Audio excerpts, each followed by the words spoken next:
And to that piece of lieutenant that's always on his podcast, bash us, yeah.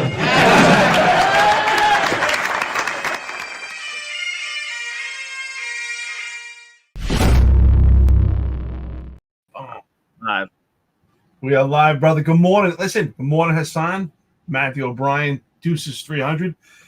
I gotta say, Hassan, thank you so much. I think it was pretty much last night or early morning when we put this live out that you already making comments. Thank you so much for listening. Really appreciate it. Good friend to the podcast. Matthew O'Brien says, good morning. Great podcast yesterday. Over 2 hours and seemed like 1 hour. Went fast. Yeah. And I forgot my water. So I remember I was like, oh, man. Taking all the time over here, but it's outstanding. Hey, what's up, Deuces 300? Congestion pricing. Will the NYPD be exempt? You know, it's quite interesting because I remember years ago when Verrazano Bridge was just ungodly so expensive. It was just getting out of control when we started to feel it when Verrazano was just out of control. And at the time, there was different prices for cash price and actually going through an easy pass and being a Staten Island resident. But I remember at the time, John, do you remember that there was conversation that if the NYPD and potentially the fire department could be exempt and get some type of special easy pass? That clearly went out the window quick because, of course, sanitation said, what about us, the other agencies? So I think when it comes to this, I'm just going to immediately say the NYPD would not be exempt from congestion pricing. So I don't know. I see the article comes out yesterday about congestion pricing. It comes out from the Post. It says New York Post says that sources in the governor's office say that she's going to look to lower the price of congestion pricing and then exempt city workers. But then when you go to the more left papers, they only talk about that they're going to exempt NYPD cops because they don't care if anybody else is exempt. They just don't want the cops to be exempt. I mean, listen, we said it on the show a few months ago. The cameras are up. They spent billions of dollars to put up the infrastructure for congestion pricing. And then it became very apparent to the Democrats that they lost their entire base. The radicals that support them no longer support them. The moderates are voting for Donald Trump.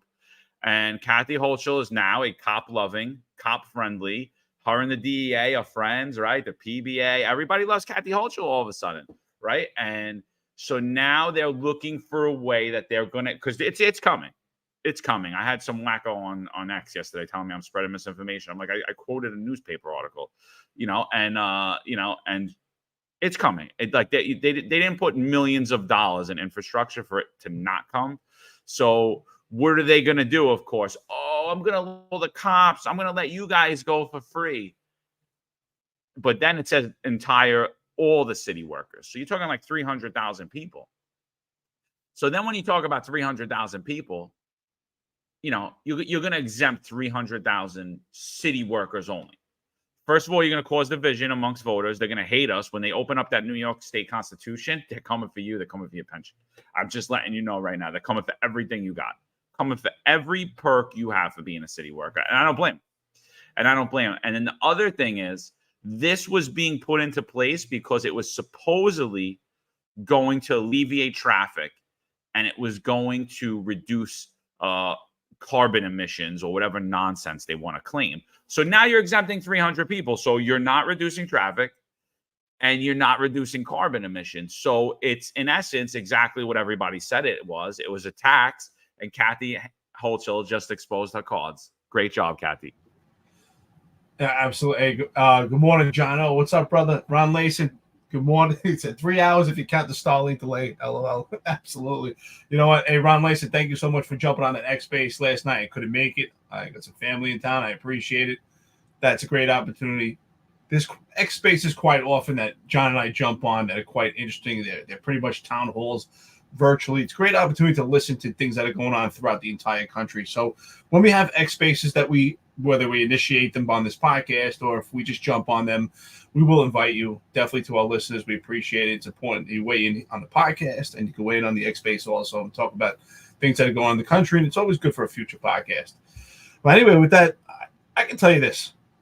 what's great about this, it does pave the way also for the good unions of the New York City Police Department to say, wait a minute, John and Eric, you don't get it, right?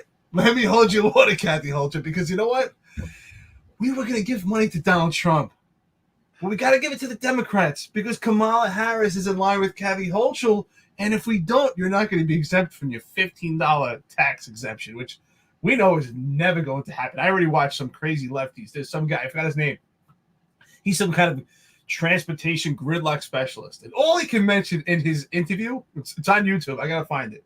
And all he can mention in his interview that, oh, I got to pay, everyone else has to pay, but the cops, they get special treatment. That's exactly where this is going. But don't worry. Nobody cares about the teachers. Nobody the cares. Firefighters, they'll pay them check money to already. cross the bridge. They're going to pay the firefighters money to cross the bridge. But the cops, we should be charging those guys double. Those guys should pay double. The cops are evil. The cops, you know what? Because, and you know what? We learned this. Because if you get a free cup of coffee, that can lead to corruption. Maybe if you get bypass a free toll, that will lead to corruption. The only thing that doesn't lead to corruption is trips to Qatar, trips to Israel, things like that. Doesn't lead to corruption. That's really important. But cups of coffee and bypassing a $15 congestion toll, that doesn't lead to corruption. I get it now. I see. But clearly, I'll tell you right now, I would put my last dollar. That's not happening. I don't care if the PBA gives Kathy Hochul $1 million. We could wipe our asses with that $1 million. The NYPD is never getting an exemption. Never. I put my money on it right now. Listen, I think 100% congestion pricing's coming in. She may exempt the city workers. I don't know, man. I don't know. I really don't know, because at the end of the day, is it going to be permanent forever? No, definitely not. They might do it though. Listen, they're trying to paint themselves as moderates and common sense people. Again, they're looking long run. Long run, this is a tax. It's just another tax. It has nothing to do with the climate. It has nothing to do with alleviating congestion in New York City. It's a tax. So if we could get it on the masses originally and then peel it back, because what's going to happen? Oh, you went into Midtown when you were off duty and you didn't pay the toll. Oh, all right. Yeah, you're gonna 10 days. You're removed.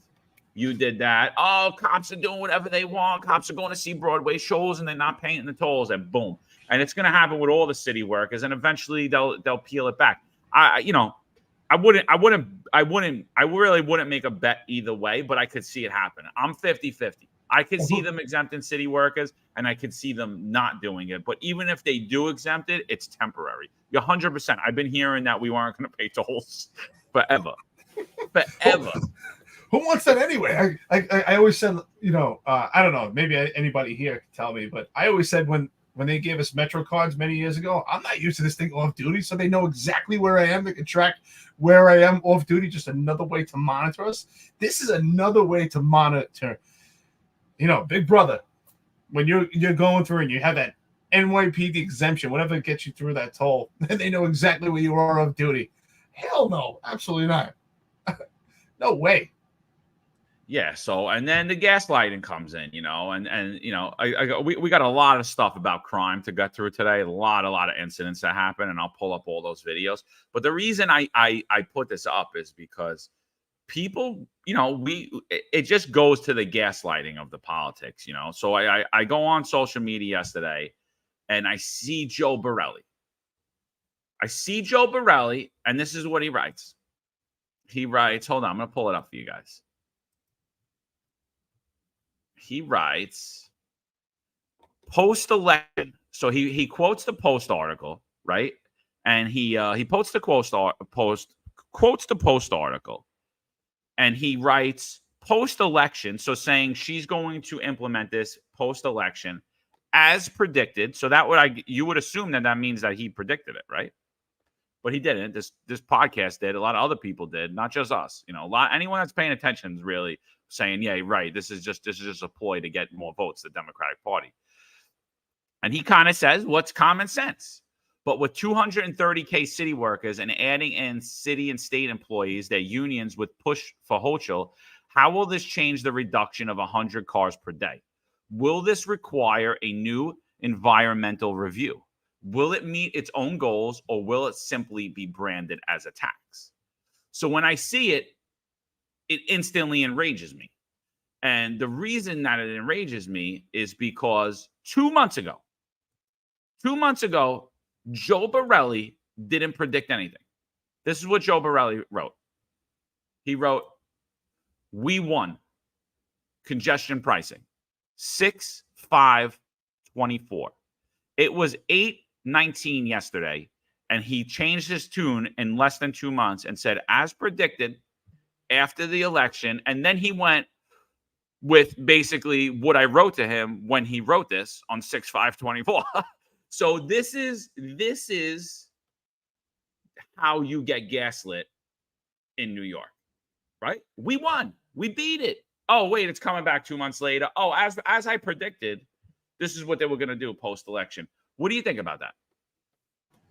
I'm laughing because I remember you and I were talking about it. Like, one, you didn't win anything. You think that they spent billions of dollars. They did all this assessment for this congestion pricing for it just to go away? Absolutely not. Just another stall tactic, another tactic to get more votes. With votes comes money also. So it's just complete another Democratic ploy. And it was interesting. I said it yesterday. John, you always say it. I'm like, you know what? You're right. Because you always say, oh, we're under one party rule. And I'm like, okay, there's still some Republicans left. But after more thought, I'm like, you know what? We are under one party rule, because sometimes I just can't tell the difference between our Democratic progressives and our silent cowardice Republicans. And it's like, you know what? Somehow they mesh right in the middle, and they're just all one party. So I got, you know what? My hat's off to you, brother. I think they are, because this was ridiculous. I remember we were laughing our heads off saying, that's it? We won? You don't see the long game of this? And sure enough, 2 months later, we're on the heels again of this congestion pricing, which is exactly that. It's just another tax. And that tax is a tax that's upon tax upon tax. We have layers of taxes. I mean, hey, we could just actually regurgitate Kamala Harris's bullshit, because that's exactly what this is.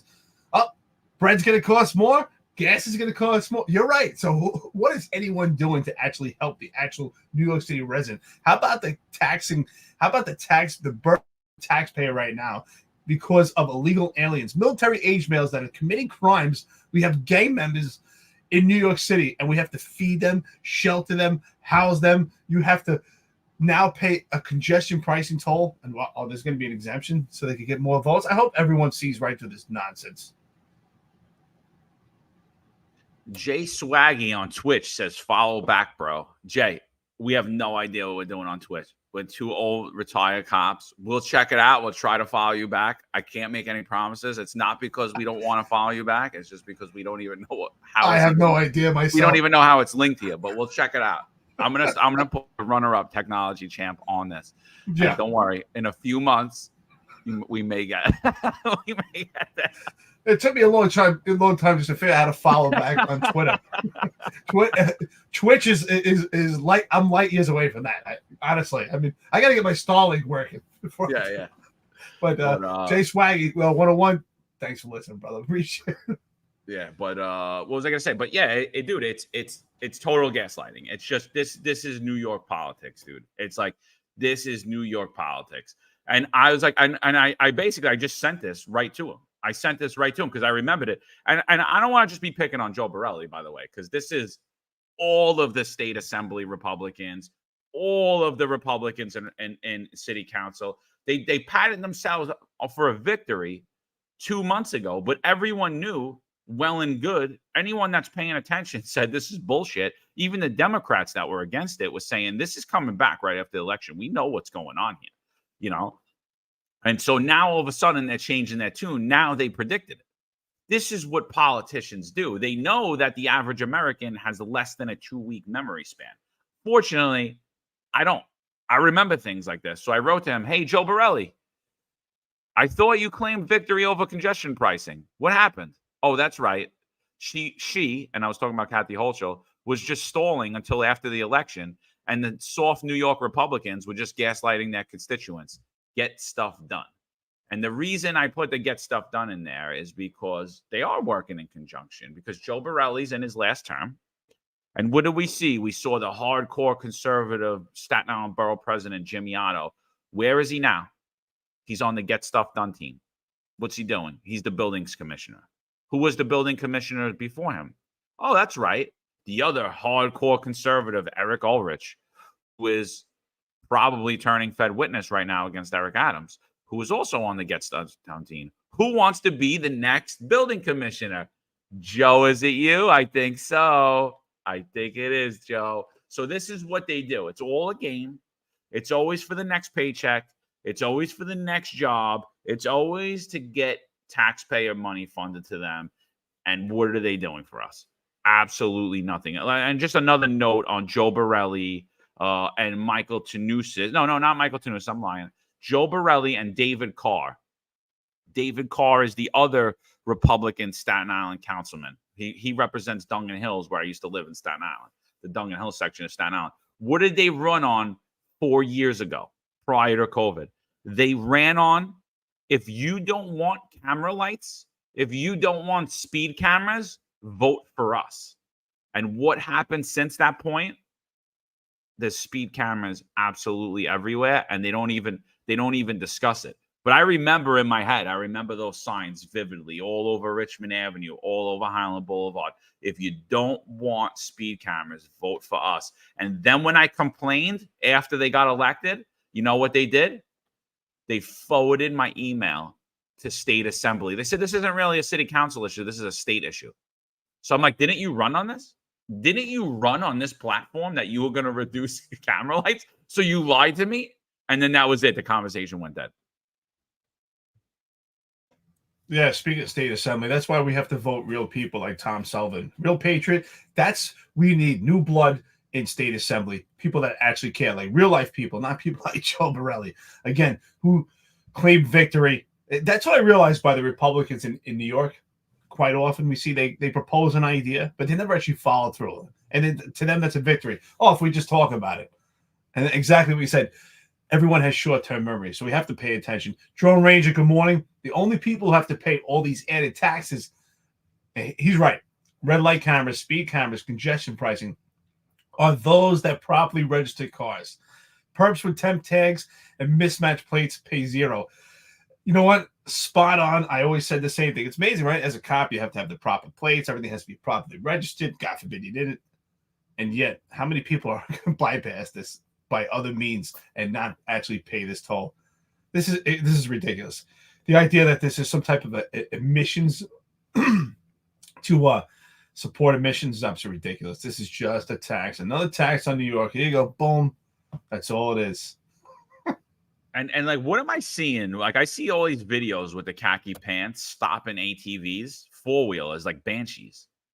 And the guy's like, nah, I'm legit, bro. And they run everything. The dude's got a plate, and they're like, yeah, and they let him go. I never knew that you could register an ATV, an off-road vehicle in New York City. I still don't think you can. I don't think even if you put a turn signal and mirrors on, unless somebody found a glitch in the system or something in there, I'm pretty sure that you cannot operate an ATV legally on New You York absolutely City. can. You absolutely can't operate an ATV on New York City streets. Absolutely not. There's no VTL code that permits that. It's absolutely ridiculous. But I will say this. You know what? It's going to sound like I'm picking on these guys, but it's the reality.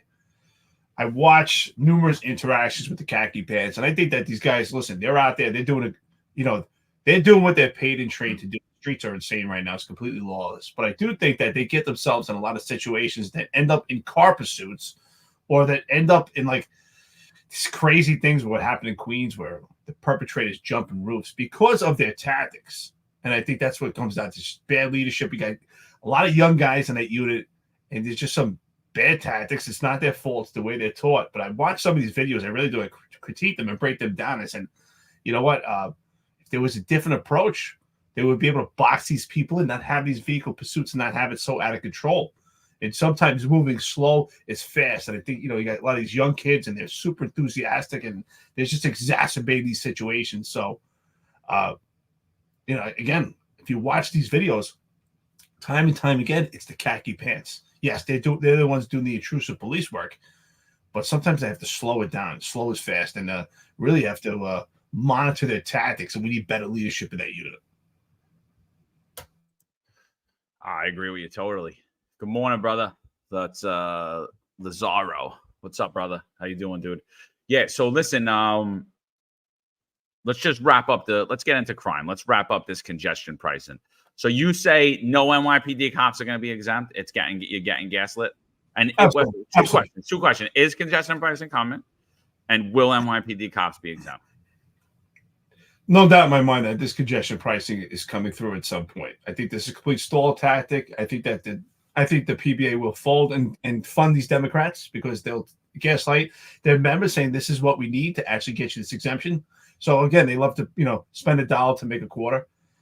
And I think that the NYPD will absolutely not get exemptions. These lefties will be screaming up and down, left and right. It will never happen. That's my final on that. Hey, good morning, Chaz. By the way, Marlon, what's up, brother? Lily, how you doing? I definitely think that's where we're headed. Zero effect. All right, I'm gonna go against you and Marlon right now. I'm gonna go against you and Marlon. I'm gonna say 100% congestion pricing's coming, but I'm gonna say that we need to play the moderate, and the Democrats know it. They lost their entire base. The radicals aren't even voting. The radicals turned into the right wingers, that everything's a conspiracy theory and it's not. You shouldn't vote, and everybody's against us. So the Democrat lost their base. So I'm saying they're trying to hold on to votes. I think they're going to exempt city workers. Cops are going to fall in line, but in a few short years, I think everybody. It will be taken away. It will be taken away because of misuse. Same like parking plaques. We need a friendly bet on this. For our listeners right here, our friends of the podcast, what do you think? I say, if John, this is what I say, have a little friendly bet here. If it never happens for the NYPD, you got to shave your beard. If it happens, I'll shave my head.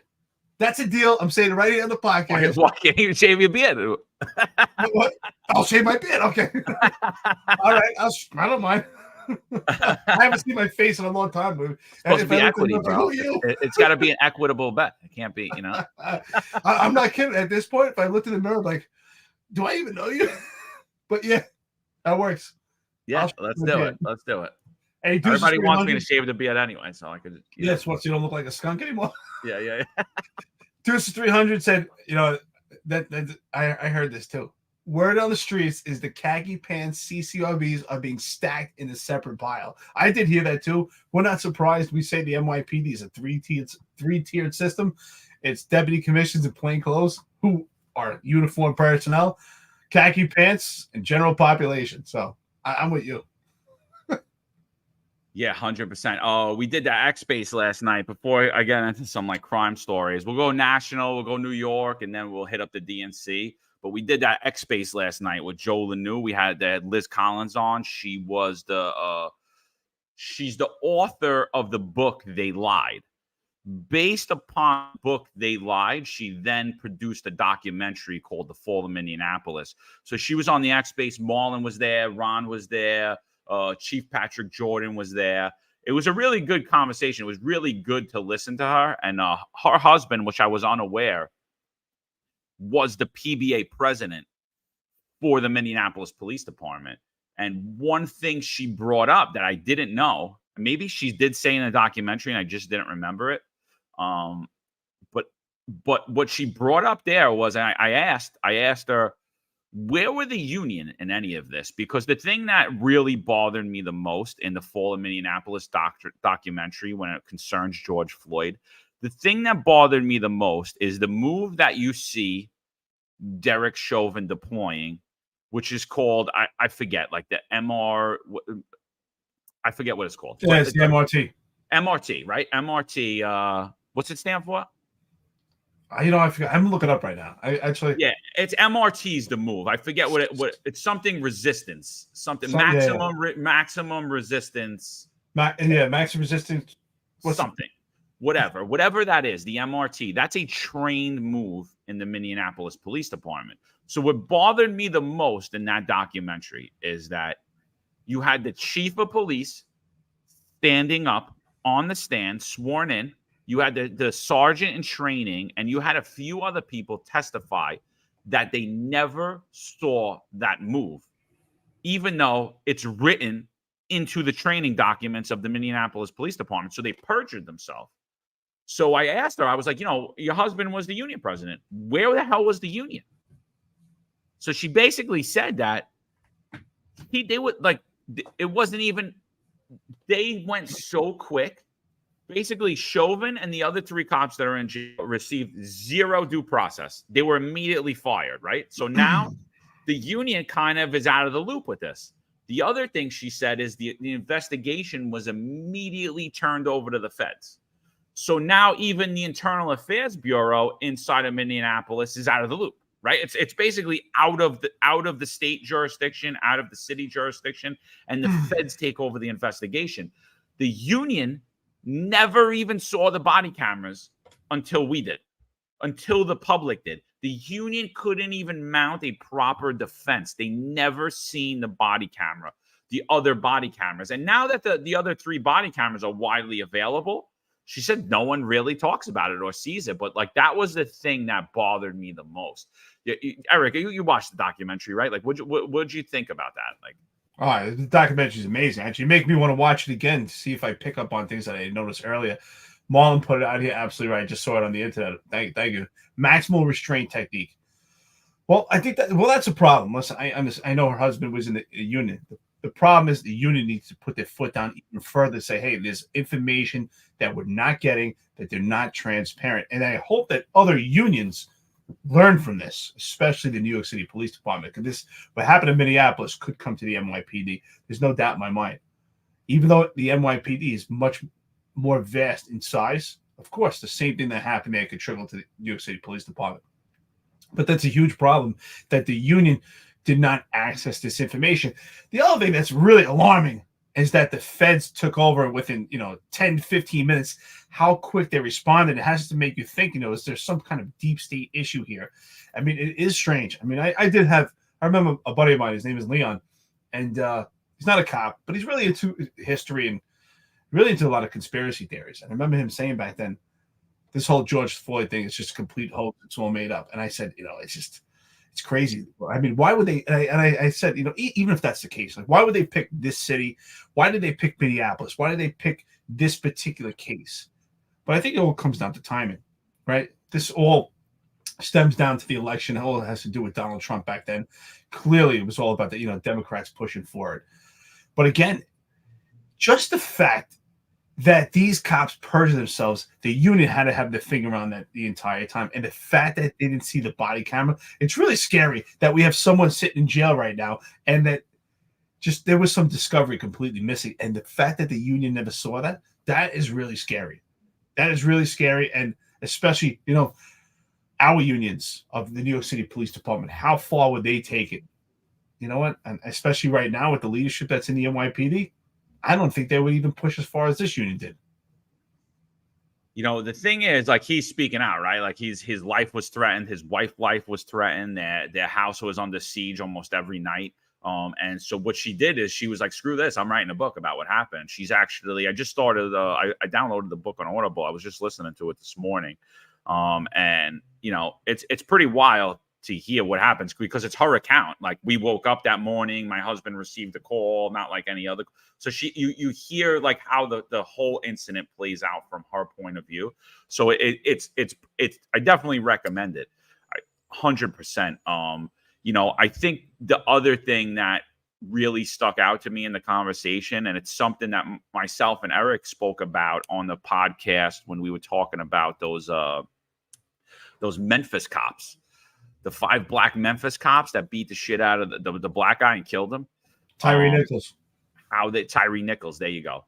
So that one, when they were trying to paint the racist narrative, all black police department killed the black guy, right? So what really stuck out to me is because the thing that we were highlighting there in that instant is we were saying, and I said it 1,000 times, I was against the body cameras when they came out. So was Eric. But in that instance, you're saying, oh, we can't show you the body cameras. And then we had the police chief go on a complete media tour and say, this is going to be the worst thing you ever seen. This is going to be worse than George Floyd. And if body cameras are for transparency, and this is what Liz said too yesterday, and I was like, oh my God. I was like, I only spoke to her briefly prior to this, like a few months back, and we didn't even talk about the incident. It was like jibber jabber. And what she said was exactly what me and Eric was saying. And I'm like, look, this is going on across the country and everybody's seeing it. The people that are awake are seeing it. She said, if body cameras are for transparency, why did they hold the body cameras from the cops for months? Why did they hold that when the riots were going on, when they said they treated this guy like an animal? The body camera largely debunked a lot of that incident, right? The body camera largely debunked that they were mean to him. They were, he was telling them, I can't breathe. They're like, all right, no problem. Take him out of the car. Let's wait for the ambulance, right? They were more than nice to him. Sir, sir, sir. Totally not what the media painted the situation out to be. When you watch those body cameras, it was totally different. And to hear her say that, I mean, we said that so many times, right? Like now, if these body cameras are for transparency, why are we holding them up now like it's a movie preview? You're going to watch the fall of Minneapolis. You're going to see the worst thing you ever seen, right? What the hell is that? What is that? Listen, we'll say good morning to the Chief. Chief, thank you for weighing in with us, friend to the podcast. Check him out at Briefing with the Chief, Patrick Jordan. He put shockingly, Governor Tim Walz early failed, and he's the Democrats' vice president candidate. Absolutely, you're 100% right. By the way, thank you for taking part in the X-Base last night. I couldn't make it. I appreciate it, brother. Thank you so much. I heard you had some great insight. And Ron Layson put it, this is true. Difference in New York City is they train not to use appropriate restraint with the chokehold law, but don't train you how to take a resisting perp into custody. So, thinking about it now, if there was some type of hoax and some type of deep state issue, I don't know. It would be a great police department and city to pick, because Minneapolis in particular was plagued by complaints because of that style technique that they did utilize, which was that MRT. It was something that we're not familiar with, something that Minneapolis used. I think Seattle uses it also. As Daughtry's familiar with it, though. He's deployed it. He deployed the MRT recently. That's true. He deployed, but he can't even get a civilian complaint because he's the deputy commissioner. Of course, he can only go to internal affairs. But actually, you know what? You know what's interesting about this? It makes you think, because we talk about transparency with these body cameras, and I was really, I really have this perspective that when it comes to minor issues, that it really becomes a hurdle. When it comes to major issues, God forbid a woman makes a rape allegation against you as a police officer, it really will exonerate you. But when it comes to minor issues, especially tussles, some type of physical altercation, I think that the body cameras could distort things. But at this point, what I'm starting to think, after going over this months with this podcast and analyzing the transparency or lack of transparency when it comes to body cameras, maybe it's something that should be outsourced to an independent review, an independent source outside from the police department, that without any investigation, they release the body camera to the public. Then that would be total transparency, because now we're not cherry picking. An incident happens, they view it to make sure that it hasn't been edited, there's no issues, and they put it out there. I think that may be something to explore. Then the police department having their handle on it and not releasing it. And the fact that the union did not have access to it so that they could properly represent their membership, especially someone that's on trial for his life, just as we see with Derek Chauvin, is truly a travesty. And we really have to start asking, what were they hiding here? How did we have law enforcement personnel lie on the stand? What happened behind the scenes? What conversations were had that they lied? What benefit did they have? Were they offered promotions? What benefit did they have to lie, to allow one of their own members to face prosecution and ultimately in jail for his life? No one has spoke up at this point that actually lied on the stand. It's just crazy. You say to yourself, and I say that now, could we have membership from the NYPD? God forbid there was some type of pickle like this, lie for their own benefit? And I think the answer is absolutely. Why would you even ask that? I mean, listen, if you could have a mandate and no one stands up for it, I'm sure, right? Why would you even ask? Of course. Dude, there was, I forget the book. I think it was Ordinary Men, right? Ordinary Men. I saw the documentary. In a Nazi death camp, they had guards that would just go out and kill innocent people for absolutely no reason, pregnant women. But some guards couldn't do it. They would morally object, or they were sick. They just couldn't do it. And they weren't put to death. They were just ostracized, like, oh, he's weak. He doesn't do the job. That's right. People testified that they did it because they didn't want to be ostracized from the group.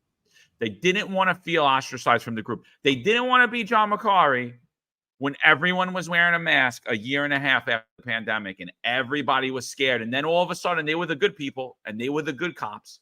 They didn't want to be John McCarry to look at, John, please wear a mask for our safety. John, please do this. And I was like, is this for real? Like, is this for real? Bill de Blasio told you something and now all of a sudden I'm a danger to you? And by the way, these people contracted what they were saying that I was disgusting for and that I was going to give them. They contracted about 7 times as opposed to my 1. So it's completely laughable. So I think, yeah, 100%. I would expect if it was the NYPD that it would be much worse, because I think that in these other departments, they're a lot closer knit because they're much smaller. So in the NYPD, it's been such a heavily weeded out job where it really is almost every man for himself at this point. You're on your own. You go on that job on your own. You retire on your own. I think it would be much worse. And it would be, oh, I don't want the chief to be mad at me. Oh, I don't want the people to look at me differently. And they'll get up in line, put you in jail for the rest of your life. For absolutely. We got cops in jail. And that's the other thing. The guys, Sal Greco jumped on too. And he asked, what did he ask? He asked, well, is there any recourse for these guys? I mean, all this evidence shows that, like, they didn't do anything wrong, especially the other 3 guys. If you want to argue that the Chauvin thing, whatever, he was the guy there. But what about the other guys? The other rookie, they were rookie cops. What happened to them? And Liz is like, she didn't know. She's like, I'm not a lawyer. She's like, but at the end of the day, they pleaded guilty. They pleaded guilty because they saw what happened to Chauvin and they didn't want to get life in jail. So they pleaded guilty to, and they're still in jail today. One of them's expected to be released soon. One of them's got like another year in jail for doing absolutely nothing wrong, and it's scary, man. And that's what cops did. Right? That's what cops did. Their brothers, their sisters. That's what they did. They went up on the stand and lied and said that wasn't a trained technique. And what was the benefit for that lie?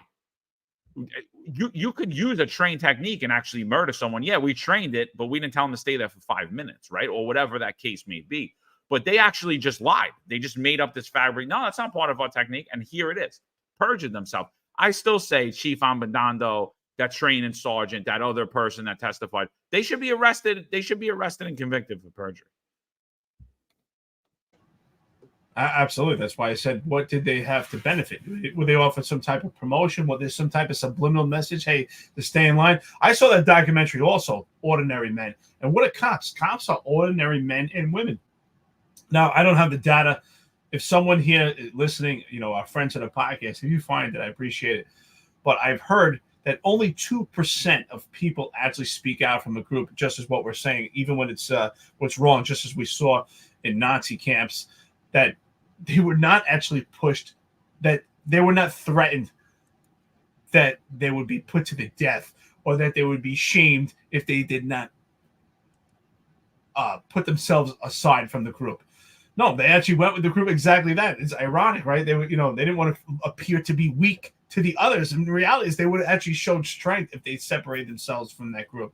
But again, I heard that only 2% of people actually separate themselves from a group. So that's not too many. But let's keep getting in with crime. Great comment here. Nighthawk 13666. I know what you're getting here. Body cams are a scam. You could turn them off or take them off and put them to the side or drop it and say it malfunction, waste of taxpayers' money. Definitely a good way to look at it. I think we debunked the fact when we talk about body cameras. I think that these body cameras are actually on 24/7 and actually capturing everything that's going on. The supposed idea that it's rolling over 30 seconds or a minute, depending on what brand of body camera you have, I think that part is a scam. I think it's constantly going. So this is a weird story, right? This is talking about being ostracized. So what do you think about this? This is a very weird story. What's his face put it out last night? Serpico. He puts this out. The actual Serpico. He puts this out. This is Kearns County Sheriff's deputies they apparently were in a park doing target practice, and they were doing target practice on a live animal, a cat. Women witnessed it. Officers were actually found guilty of doing this and disciplined. Serpico says they should be fired. I'm gonna agree with him. What the hell are you shooting at, like a cat or anything like that for? You're active, you're on duty. It's disturbing behavior. Honestly, it's like I personally, I'm a dog owner. I've always owned dogs my whole life. I've had a cat once or twice. I'm not too fond of cats, but like I would never just start shooting anything, a bird, a cat. I mean, if you're a hunter and you're going to use it for food, I get it, but like that's pretty demented for a cop to do. What do you think about that? This is the first I'm hearing of this story. I didn't actually see it. I was with family yesterday, but this is some real hillbilly shit. I'm sorry, this is sick. First of all, I love animals. I'm a huge animal lover. They used to call me, the cops used to call me the dog whisperer. I used to find pit bulls that were abandoned. I actually had 2 pit bulls myself. They were abandoned. I wasn't scared of them. I would take them off a chain or off a fence if they were. I'd put them in the back of the car. I would get them food. I would drive around them. And I was an anti-crime sergeant or special operations lieutenant. I would drive around and I'd bring them back to the precinct and try to see if any of the cops would take them home because I already had 2 pit bulls myself. I can't hurt any animal. Honestly, that's absolutely. First of all, I mean, we see typically when you see movies or documentaries about serial killers, what do we always hear? Before they start killing people, they usually do crazy things with cats, throw cats off the roof and stuff like that. That's sick. They should absolutely be fired. I don't want to work with those kind of people. I can't hurt an animal. Honestly, I feel worse for an animal than I do people sometimes. When animals are hit by cars and things like that. I remember years ago. I still remember today. I'll never forget. We're in the 120 precinct, and back then, people used to fly and come around Richmond Terrace on those turns. And I'll never forget. There was a cat that was ran over, and nobody got out of the car to try to move the cat to a better place and have someone get him to a proper burial. People just kept running the cat over. It was so mutilated. I'll never forget. I got out. I put gloves on, and I got the cat to a better spot and called to have the cat removed. But just complete inhumane. I think it's insane. Yeah, absolutely. Hold on, I'm gonna pull up a video. Yeah, I personally think they should be fired. Like, if you're just killing innocent animals for target practice, there's something wrong with you. So I don't think it shows good demeanor to go on the job. So this video comes out of Fort Lee, New Jersey. This is Christina Lee. They respond to the home of an emotionally disturbed person. She's yelling something along the lines, "If you come in here, I'll stab you." I'm going to play the video, and then we'll get everybody's thoughts on it. I want to break the door down. Go ahead, I'll stab you in your fucking neck. Sir, do me a favor. Shoot me if you want. We don't want to shoot you. Before We want to help you. Sir. You're gonna have to follow me, okay? Alright, before we go on, Go home, can we okay? go less lethal? Who wants to go less lethal? Who wants to go lethal? I'll go lethal. Okay. Alright, give me someone else not lethal. We want to break the door down, ma'am. He's getting the tools. If you're comfortable giving it a try, that's up to you. So they're, normally barricaded, we wait, but there's somewhere in there we need to go. Yeah. Back off. Open the door. Door. No weapon. We're gonna break the door. Drop the knife. Drop the knife.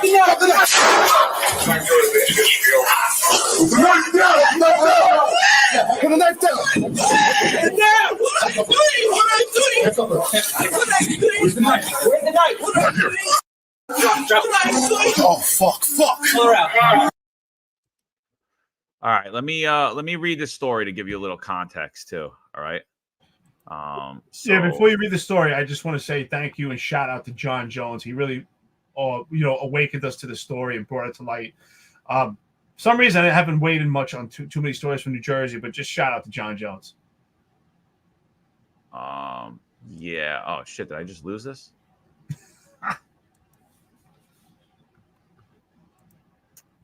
My internet's messing up a little bit over here. Hold on. Don't tell me my Starlink's ripping it down. No, I think it's just their site. So, all right, here we go.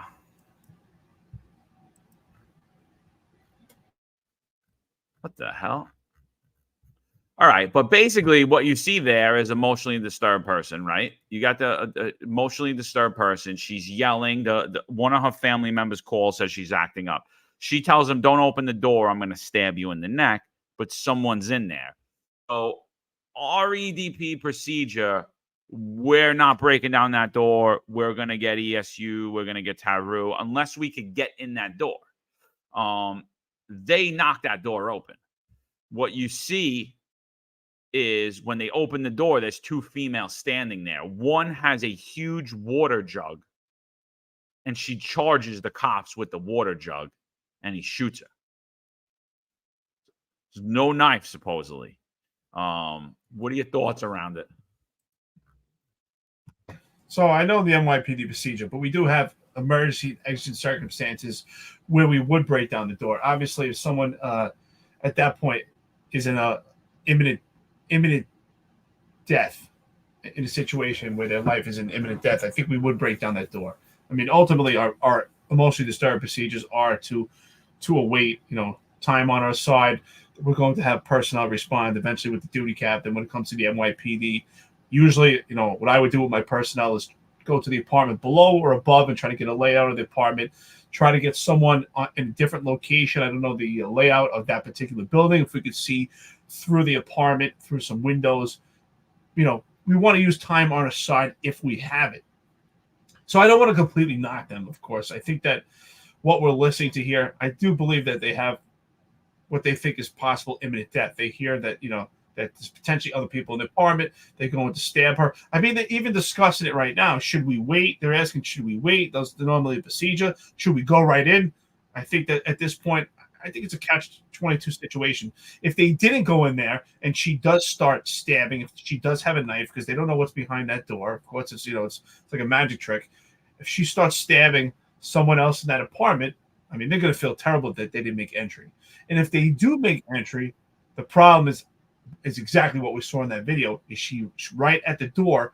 And it was probably really tough in that close proximity while they have their weapons out, hearing what they hear and to actually make an assessment what's in the hand. Sometimes it's hard to make an assessment by objects that are closer than actually further apart. I think this is a terrible situation. I think it's a catch-22. So the brother calls, to give context to this, the brother calls and says that she has a folding knife and she's saying she's going to stab them, right? Then she yells out at the door to the officers as she's having a mental crisis. You heard her say it. Don't come in here. I'm going to stab you in your neck, right? She literally said that. The footage and the recording shed light on the family's repeated efforts to prevent escalation. And second 911 call, what they're saying here is, well, the mother's saying, don't come in, don't come in, don't come in. She's telling the cops. I didn't hear that on the body camera video, They're saying that Lee was never a violent person. But the bottom line is she charges them with a water jug. They're in a close environment. Is the shooting good or bad, in your opinion? They're in a close environment. They have reason to believe from numerous people, including the person herself, that she has a knife, right? Because she told them, I'm going to stab you in the neck and you come in here. They break that door open. She charges them with the water jug. Good shoot or bad shoot? Unfortunately, I'm going to say it's still a bad shoot. Because I've been in situations like that myself, and that's why I could actually comment on it. That's why you have to put yourself in that position. I think it was rushed a little bit. Of course, like I said, we do have the context that she's saying she's going to stab them. I do believe that they have to make entry. I do believe that's exigent circumstances. They have an emergency situation. They have to actually bypass what the family member is saying, right? Because I've had that before where family members are in situations and they would rather have their family member, God forbid, stab them than the police department make entry and shoot and kill their family member. So they're going to do whatever in their power to protect their family member. That's their family member. They're comfortable. They know what they're capable of. They've seen their psychotic episodes before. So they have a threshold and a tolerance for the capability and limitations of their family member. So I don't Someone put here, James LaFranco, how is the lighting? I haven't seen the video. Not sure, but I will say this. It's so important. It's incumbent on the police officer to put themselves in a position where when that door opens, that they can identify what's in someone's hand. And that's why it's so important that you keep your finger off the trigger until you intend to fire. I remember in the Marine Corps, they would preach that. You would say it till you're blue in the face. Not something that I heard in the police department, but you keep your finger off the trigger until you intend to fire for that reason. I mean, unfortunately, they are in an apartment building. They're in a lobby, close quarters. And I do think they have to make the observation what is in their hands. There should have been better communication. I think the communication there, they were trying to make an assessment, but it was a little rush. They should have made the communication. Okay, who's on the door? Who's going to make the observation? Who's going to make entry? And I think that they lacked communication in that response. Unfortunately, I don't think it's a bad shoot by malicious intent. I think it's a bad shoot just by a lack of training and bad judgment. I agree. It's based on the context of what that original article said. I think it's a bad shoot, but now I'm reading a different article. Let me bring in that context. I agree with you 100%. If she charged with a jug with no knife in her hand, it's a bad shoot. It's not malicious intent, but it is a bad shoot. But now I got another article that says this. Ready for this one? When the door opens, Lee's mother can be, and James, I'll play the video again after I'm done reading this. I'll play it one more time so everyone could see it. We got the two different articles in here. Here's the second one. When the door opens, Lee's mother can be seen holding Lee's left hand back. Officers can be heard yelling, "Drop the knife." Lee flings a large plastic jug of water using her other hand and steps forward. Before she walks out of the apartment, Pickens fires a shot into Lee's chest. She falls to the ground, and the mother cries and holds Lee. Pickens and officers pull Lee out of the hallway and attempt to stop the bleeding. Her mother asks if she will be okay and says that, please, please. At one point, she yells, "I can't breathe." Taser video showed a small pocket knife on the hallway floor after Lee was shot. She was transported to Inglewood Hospital, where she was pronounced dead at 1:58 a.m. So now, Eric, I'm going to change the situation. She's charging at you with a water jug and a pocket knife in her hand. Good shoot or bad shoot? Isn't it amazing how things can be reported differently and different information and then the angles of things? That second report that you just read just completely changes it. James LaFranco, you're right, brother. James, how you doing, man? We've all been in these situations. Very tough call. The second information that you just provided is a complete different perspective. In that case, I would say it's not a bad shoot. It's a horrible situation to be the cops in that position. But based on that information that you provided, she threw a water jug to kind of blind them a bit so that she could actually deploy the knife. I have no issues with that at all. It sucks to be in that situation. And the pocket knife was there on the floor. Even if the pocket knife didn't end up in the floor, the fact that she had the water jug and they couldn't see the hand and it could be a knife, it's a horrible situation to put in. With that, I would say it's absolutely not a bad shoot. But that's a complete dichotomy from the first information provided. So that's a complete change. And for that, I would say that I support them, and I would say it's not a bad shoot. It's just an unfortunate situation. It's a horrible situation to be those cops in that position. The only additive I could say, unfortunately, it feels like every time a cop's in a situation or a team, is we can be so critical. And of course, I can be critical. Look, I'm getting to sit here and watch this and slow it down and critique it.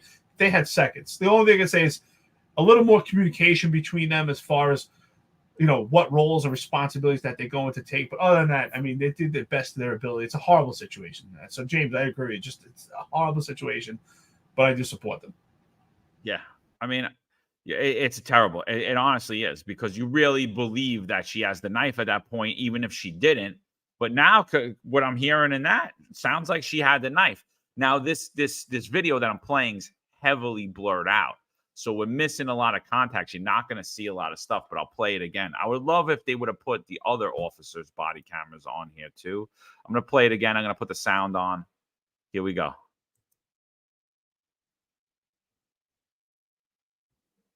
I want to break the door down. Go ahead, I'll stab you when you fucking mad. Sir, Sir, let me fix it. Yes, We don't want to shoot you. before We want to help you. Sir, Sir. you're gonna have to follow me, okay? Alright, before we go on, Go home, can we Dad. go less lethal? Who wants to go less lethal? Who wants to go lethal? I'll go lethal. Okay. Alright, give me someone else not lethal. Well, break the door down, ma'am. He's getting the tools. If you're comfortable giving it a try, that's up to you. So they're, normally barricaded, we wait, but there's somewhere in there we need to go. Yeah. Back off. Open the door. Door. No weapon. We're gonna break the door. Drop the knife. Drop the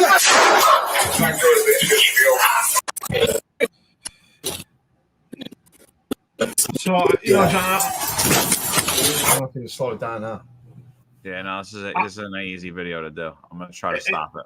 It does sound like their protocol is similar to the NYPD because he does say it's a barricade EDP. She's got the knife right there. Look at it. You see it? You see the mother holding the I hand? do see it. But he says normally we do wait, but we got to go in. I think they made the right call at that point. Right? Normally, yes.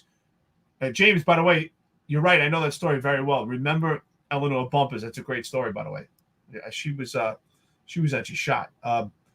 That's a great story. But with this, clearly we can see that they're trained. Their ideology mirrors the NYPD because he said, normally it's a barricade EDP, but they had to go in. And exigent circumstances, emergency situation. They don't know if she's actually going to actively start stabbing a family member. They had to go in. You do, like you said, here we see the knife. But is that what's important? I mean, let's rhetorically speak. Let's say that they didn't see the knife. They have all these factors, and they think they see a knife, and she's coming at them. It's just a horrible situation. Our listeners here, most of them are cops and, friends of the podcast. We really appreciate your comments because you've been there before. We've been there. We all can understand. But for our listeners and our friends of the podcast that are not cops, it's just, if you haven't been in this situation, it's a horrible situation to be in. It really is. You have a second to make a life decision for them and for yourself. I mean, we're sitting here comfortable. We slow it down. We bring it back. They don't have that opportunity. That's why it's so important. If anyone has a chance, our listeners, our friends, if you forgot about it, the case Graham versus Connor, same thing for our listeners. If you're not a cop, Graham versus Connor, it's a Supreme Court case. It really gives cops the perception of what's happening in real time. We judge cops based. If you're wondering sometimes, well, how did a cop not get prosecuted for something, or because we base the incident on what's happening in real time. We can't base it on what's happening now. And that's what I've been trying to educate the Civilian Complaint Review Board is. You're sitting in a comfortable environment and you get to look at things frame by frame. And in real life, the cops, when they respond in a horrible situation just as such, they're not there analyzing frame by frame. It's all happening at one entire incident. And it's probably a big blur for most of them. And each one of these cops that are there have their own perception of what they saw and what happened and actually how they felt about the time. Just a horrible situation. But I will say this, John, thumbs up. They did a good job. They did the best job they could in a horrible situation. Well, I'm going to say right now, whoever was calling the shots did a terrible job. Who wants to do this? Who wants to do that? Like, you're the boss on the scene. You're not asking anybody anything. That's what I meant by the communication. You're right.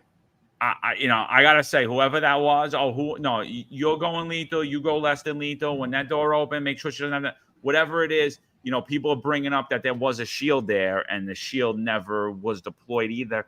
But I'll be honest with you, you're holding that shield up, and someone's charging you with a knife. You probably should go over the top. Someone should probably be over the top with a handgun because it's easily could get killed with the shield. You could get hit in your lower extremities, anything like that. It appears that she had the knife. It's a terrible job. I don't mean that they did a terrible job. I mean, it's a terrible job to go on. This is a terrible situation to be in. Because what are you dealing with? Dealing with an emotionally disturbed woman. Obviously, her mother's highly concerned about her. You're worried about the mother safety. You're worried about her safety. And you clearly see the mother trying to wrestle what appears to be a knife. James says it doesn't appear to be a knife. Again, James, they're saying it's a small pocket knife. It does appear to be that to me. That's what I see. I see a little blade in her hand. That's what I'm seeing, a little shiny blade when you see the mother holding her hand, and the mother's yelling, "Drop the knife." The cops start yelling, "Drop the knife." After the shooting happens, there's a pocket knife found on the ground. I think just based on the evidence we have here, I'm going to say that that's exactly what happened. She charged them with the water bottle, threw the water bottle at them with the pocket knife in the left hand. When she was shot, she dropped the knife. Terrible situation, but charge of cops with a knife in a hallway. I mean, we've seen it time and time again. This happened with emotionally disturbed people. What is the cop to do? Use a taser that fails over 50% of the time?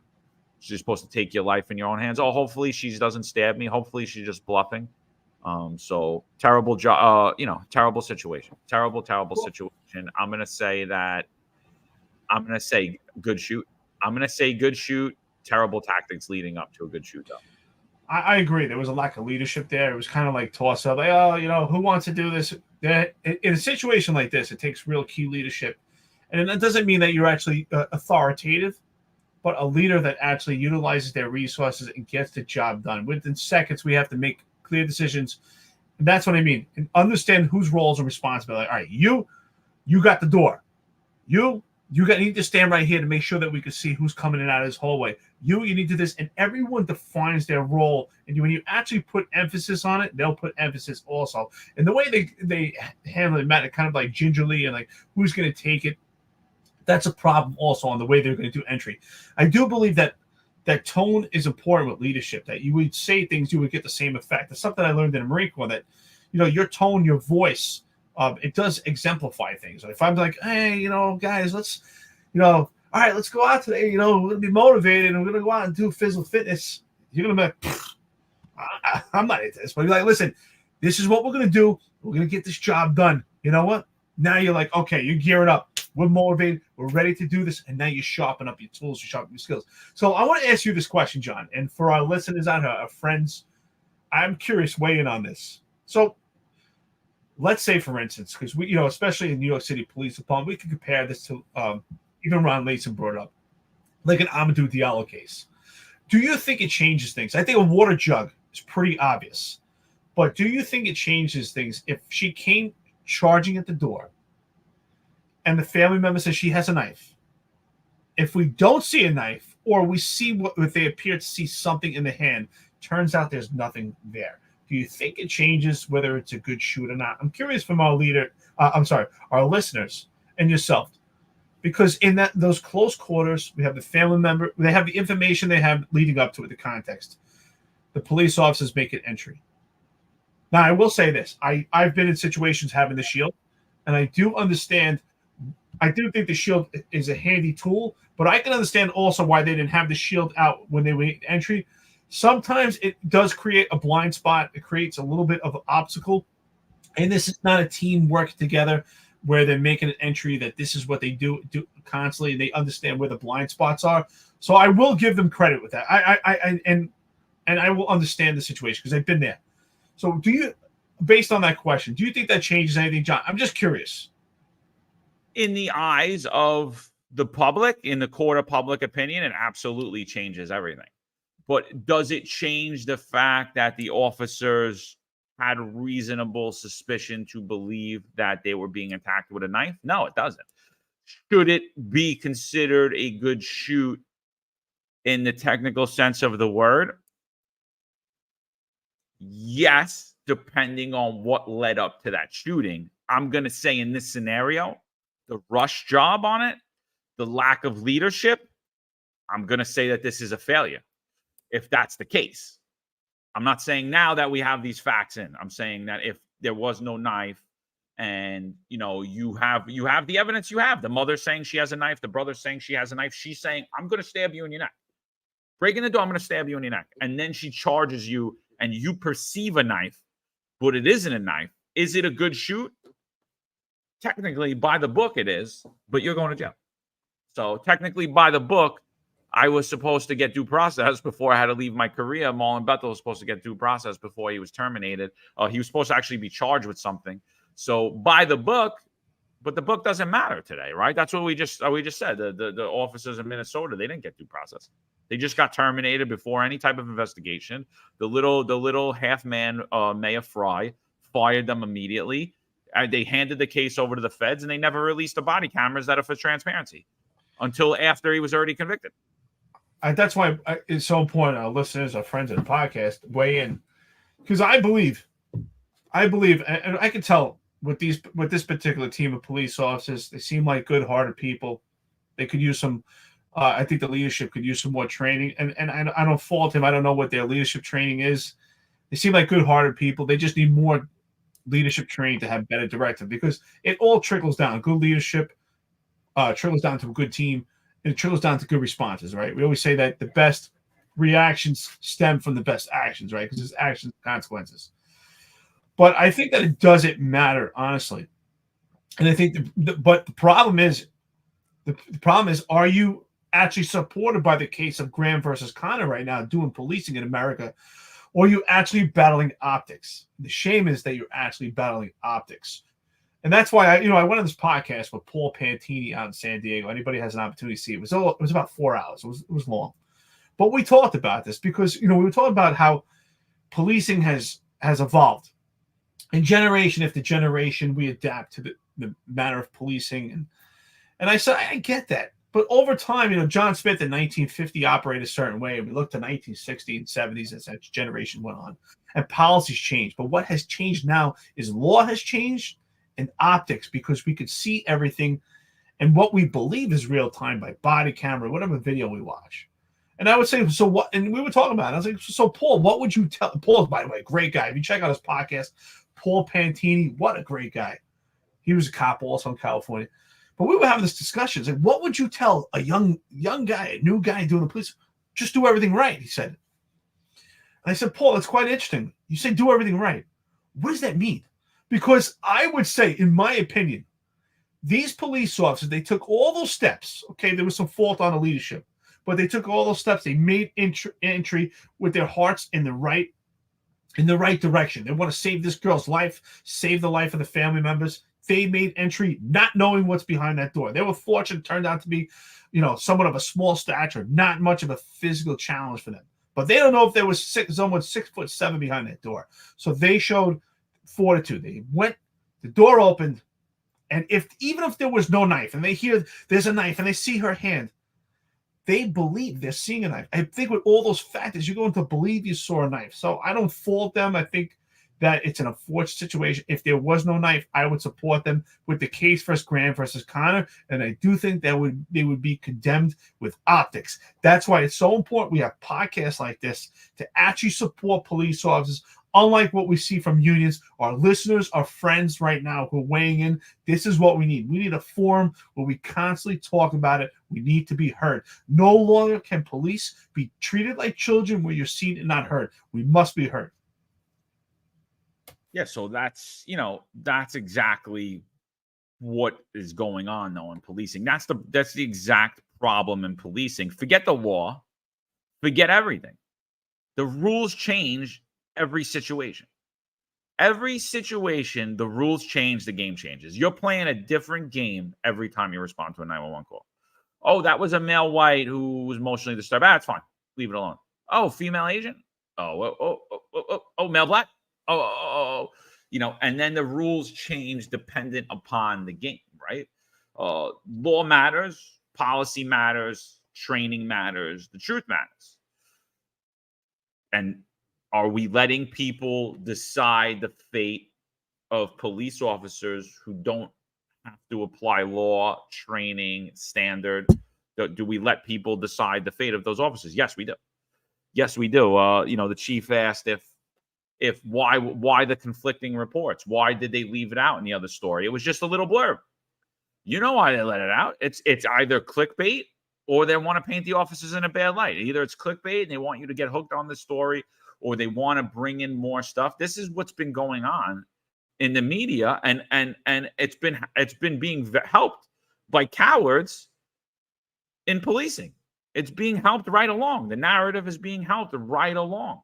Because where is the union to be like, she had a knife in her hand, this is that? They should be out on the media letting everyone know immediately when that comes out. They should be all over social media. If the media is shutting them out, all over social media. The female had a knife in her hand and charged our officers. We're standing with our officers. That's it. It's got to get right out there in the media. You know, one thing I like what John Shell says when he says, I'm going to push back at the narrative. We're going to control the narrative. I don't like when he says that. I don't like when he says that because his control of the narrative is crime is down when in fact crime is up. Almost 33% since violent crimes up 33% since you took hold, since you took over chief of patrol officers and Eric Adams took over the mayorship of New York City. But I understand what he's saying. I understand what he's saying because what leadership should do, what police representation should do is have their voice heard, is what you're saying, Eric. And I agree with you. I agree with you 100%. But today, none of it matters. The rules change with every 911 call, with every change of a racial or gender demographic, with every neighborhood. The game changes. It's a totally different game. There's all these different hierarchies in society now that we don't know about. I mean, I could point them out to you, but you're not going to believe me. But like, they're all over the place. And policing is honestly, you're rolling the dice. You're going to the casino every 911 call. You don't even know the rules. And you don't know the odds either. You're not playing roulette. You might be playing roulette one day, and the next day you walk up and you go from having 1 in 36 chance to now you're playing craps and you have a 1 in 100 and whatever 60-something chance, right? And you don't know it. You don't know it. You know you're training. You're like, yeah, this is what I think I'm walking into, but that's not what you're going to be dictated by.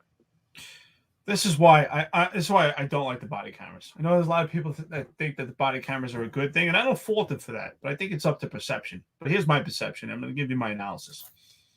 I don't like the body camera because of the view that it gives you is a different view than what the police officers actually see why it's happening. And that's what what John and I have tried to explain to the Civilian Complaint Review Board on a monthly basis. Please, to our listeners and our friends out here, we're going to disclose it out to you. We haven't attended a while because we've been busy. You know, we've been doing lives on a daily basis. But the Civilian Complaint Review Board has a virtual meeting on a monthly basis. And John and I have testified about the perception of body cameras. So here we are watching it, right? I'm sitting in my chair and I'm watching this video, and it gives me a different view. If I'm standing up, it's going to give me a different view. And that view is completely different than the view that those police officers had standing in that hallway in that situation. I think there was about 5 cops there. I didn't count, but I'm just guessing. I think it was about 5. Each one of them has a different angle and a different view. Some are seeing it from a 45-degree angle. Some are seeing it from a 90-degree angle. Some of those police officers are 5'10". Some are 5'6". Some are 5'7". Some are 6 foot. They also see it from a different view. Never the same of how you're going to view it from a body camera. And that's why I take huge issue, and that's why I'm a huge advocate, and so is John, against the disciplinary matrix, which could actually have you terminated. Because if this happened in the New York City Police Department, the Civilian Complaint Review Board can make their assessment based on the body camera, their view, not your view. And ultimately, if the force is found unnecessary with the weaponization of the disciplinary matrix, you can be terminated. And that is a total travesty. These police officers did not ask to be at that location, at that job, at that time. They were summoned there by the city of Fort Lee. They were summoned to help out in a situation. Those police officers didn't have the opportunity to ask, what size is my adversary? What gender? They don't know anything about it. All they know is that a family is in danger. The emotionally disturbed female, she's in danger herself. And the police officers have to make a snap judgment decision, which could ultimately change their life and her life in seconds. So we need to bring this back to where we give police officers the benefit of the doubt. Were there some mistakes made? Yeah. But I think we all make mistakes. I would look back at situations that I've been in time after time, and I'm like, man, you know, I think sometimes I would beat myself up. I'm like, you know what? I screwed up on that one. I could have done this differently. I could have done that differently. But that's why over time we have evaluations. We analyze ourselves, and over time we become more valuable in law enforcement, which is another reason why I fight this disciplinary matrix, because the rank is used against you as an aggravating factor when it comes to discipline. which I think is wrong. It should be something that's supported. Over time, you become better. But they use that against you. Oh, because over time you became better, you're supposed to know better. But you're not supposed to know better in every situation. How could you know better in every situation when no two situations are ever the same? And, thank you so much for weighing in with us. Ron Lason put here, body-worn camera also removes the human element of what the officers were experiencing at the time of the incident. Boom. That's exactly it right there. Nailed it, brother. Thank you so much. I got to read that again. Body-worn camera also removes the human element of what the officers were experiencing at the time of the incident. Graham versus Connor, not optics. So Juju10452 says, a cop who doesn't like body cameras is definitely a shady cop. No wonder you had the most complaints when you were a cop. Context matters. New York City is still the safest big city in America. Why is the NYPD not being held accountable despite all the funding? Juju, we don't know what the hell you're talking about. What we said is the body cameras aren't being used properly, right? They're arbitrarily deciding when the public can see them and when they can't, right? Do you want to see the body camera or don't you? We're saying that if you're going to have body cameras, use it. Send out all the context of it. Send out all the other officers' body cameras. But that's not what's happening here, Juju. And I don't know what world or what country you've been living in. The NYPD is the most scrutinized job in the entire world. It has the most layer of oversight in the entire world. I don't know what you're talking about not being held accountable. You have Marlon Bethel on this chat. He was fired for absolutely no reason. I was forced out of my career for absolutely no reason. Sal Greco was fired because he's a Donald Trump supporter and is friends with Roger Stone. Eric Dim was forced out of his career because he has blonde hair and blue eyes. That's the fact. It's because he has blonde hair and blue eyes and he worked in the South Bronx. He was heavily targeted by the CCRB and by criminals, and they went after him because of that. Not being held accountable. We're not even. There's zero consistency with anything going on in the NYPD. Cops are not receiving due process at all. This is the problem with people like Juju. Juju, 10452. Thank you for weighing in. Your thoughts are important. I say it all the time. Opposition meets opportunity. Clearly, you're opposition, and you show a bias and disdain for police because you're not actually listening to the fine details that we actually applied to this podcast.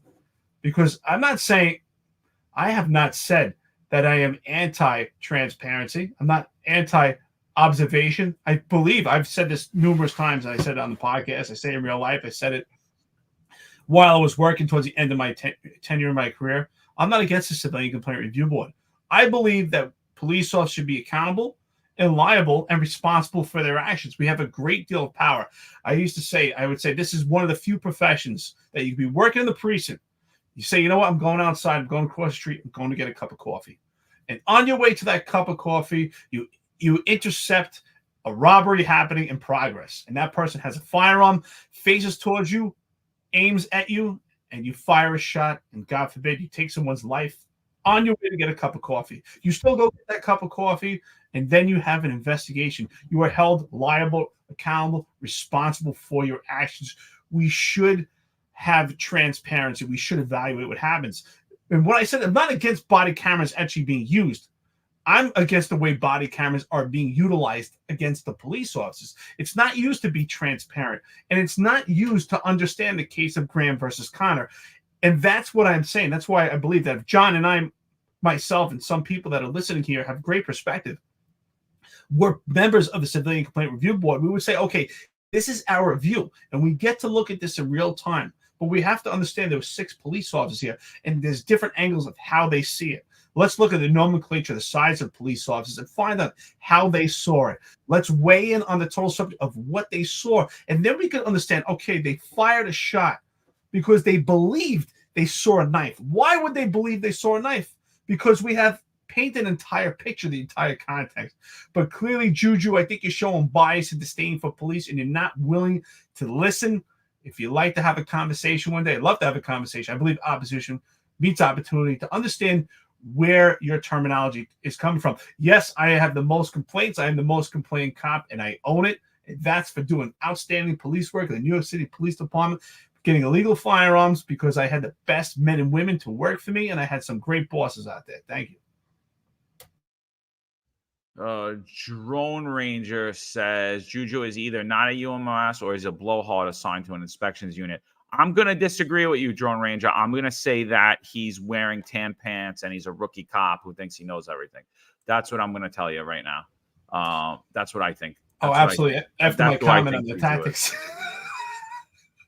Yeah, he didn't like the comment. Let's play a video from the tan pants. This is a crazy video, man.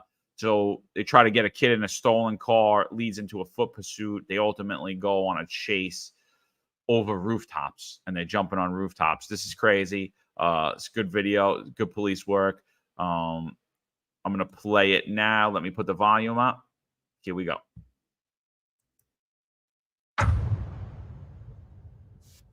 Yo, we're getting out of the way. Just come down the way. Don't move, don't move, don't move, don't move, please. Don't move. Yo, get out of the car. Don't move, don't move. Yo, stop. Yo. Come on. Fuck, my airtag's on the car. My airtag's on the car.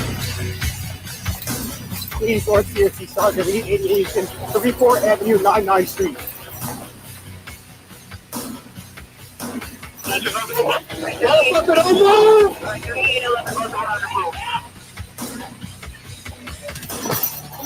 Do not move. Don't do anything. Don't do anything.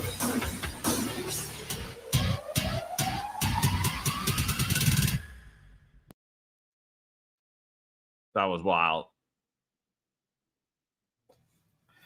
Listen, it's an awesome job. It's good police work, and they made a little action video out of it. It's great police work. I'm not saying that, but I will say this. So as a special operations lieutenant, and Ron Latham was my boss, and he knows this. I had developed systems with my teams. We would train this over and over. We had developed systems. We had the least amount of foot pursuits and the most amount of illegal firearms apprehended at the same time. And that wasn't by accident. That's because we had developed systems of the way we would get out of a car to approach someone on foot, the way we would get out of a car to approach someone in the car. We had systems in place, and I'm not going to tell the khaki pants because they have to earn it. They probably have to pay me for it. But we had systems in place. You could ask my cops that were in PSA 7 Special Ops, so that a car couldn't take off, so that someone couldn't run. Is it 100% proof? Absolutely not. But it was pretty effective. And we alleviated and eliminated numerous vehicle pursuits and foot pursuits because of the tactics that we deployed. And this was developed because I did anti-crime and special ops for so many years, and getting the input of the men and women that work for me and putting that all together, we were able to develop systems. And I love to pass it on to them, but they need the right leadership. But I will say on this video, outstanding job. They did police work. They showed guts. They were on top of rooftops. They got the perpetrator, and I'm glad that they're safe. I did hear one of the police officers got hurt, and that was the reason why we developed these systems, is so that my police officers did not get hurt. I'm just looking at this right here, dude, because I'll tell you right now, I'm not making this jump. I'm not because I can't, but I'm just not making it. I'm not. You're jumping over. Look how high up they are. Look how high up. They're 3-4 stories up. You fall, you're dead. Perp's legs are hanging off. You don't know he's not fighting with you up there. How the hell are you even getting him off that roof? I'm surrounding him at that point. I'm not making. You also don't know the structure of that rooftop. You don't know if there's any soft spots. You don't know that jump. I'm not making that jump. You don't know if there's any soft spots in that roof. You don't know the nomenclature condition of that rooftop. I mean, there's a covering right there, but you really don't know the condition of the roof, what's underneath. It's I would say, listen, it's a brave act, but it's also sometimes, you know what, they do have technology. I talk about technology being supplemental. This is one of those times where, as the cop, he could remain where he's at. He has his firearm on that perp. That perp is stuck on that roof. Where is that perp going? I don't see any escapes. At this point, Kaz Daughtry, you can get your drones up. You can get your helicopters up. There's pretty much nowhere where this perp can go. I don't recommend jumping onto this rooftop. You don't know the condition of it. If there's any soft spots, I would not jump onto it. Not because I'm scared, because I would think about what could happen. I mean, honestly, it's a it could be a deadly mistake. Yeah, Ron brings up he was saying that in the onset of it, the sergeant's yelling. It sounds like he's saying the airbag, but that's not what he's saying. He's saying the air tags in the car. So what he did is he threw an air tag inside of the car that's fleeing. I think it's a very dangerous tactic, and I think it's something that the police department's really putting their officers at more of risk of.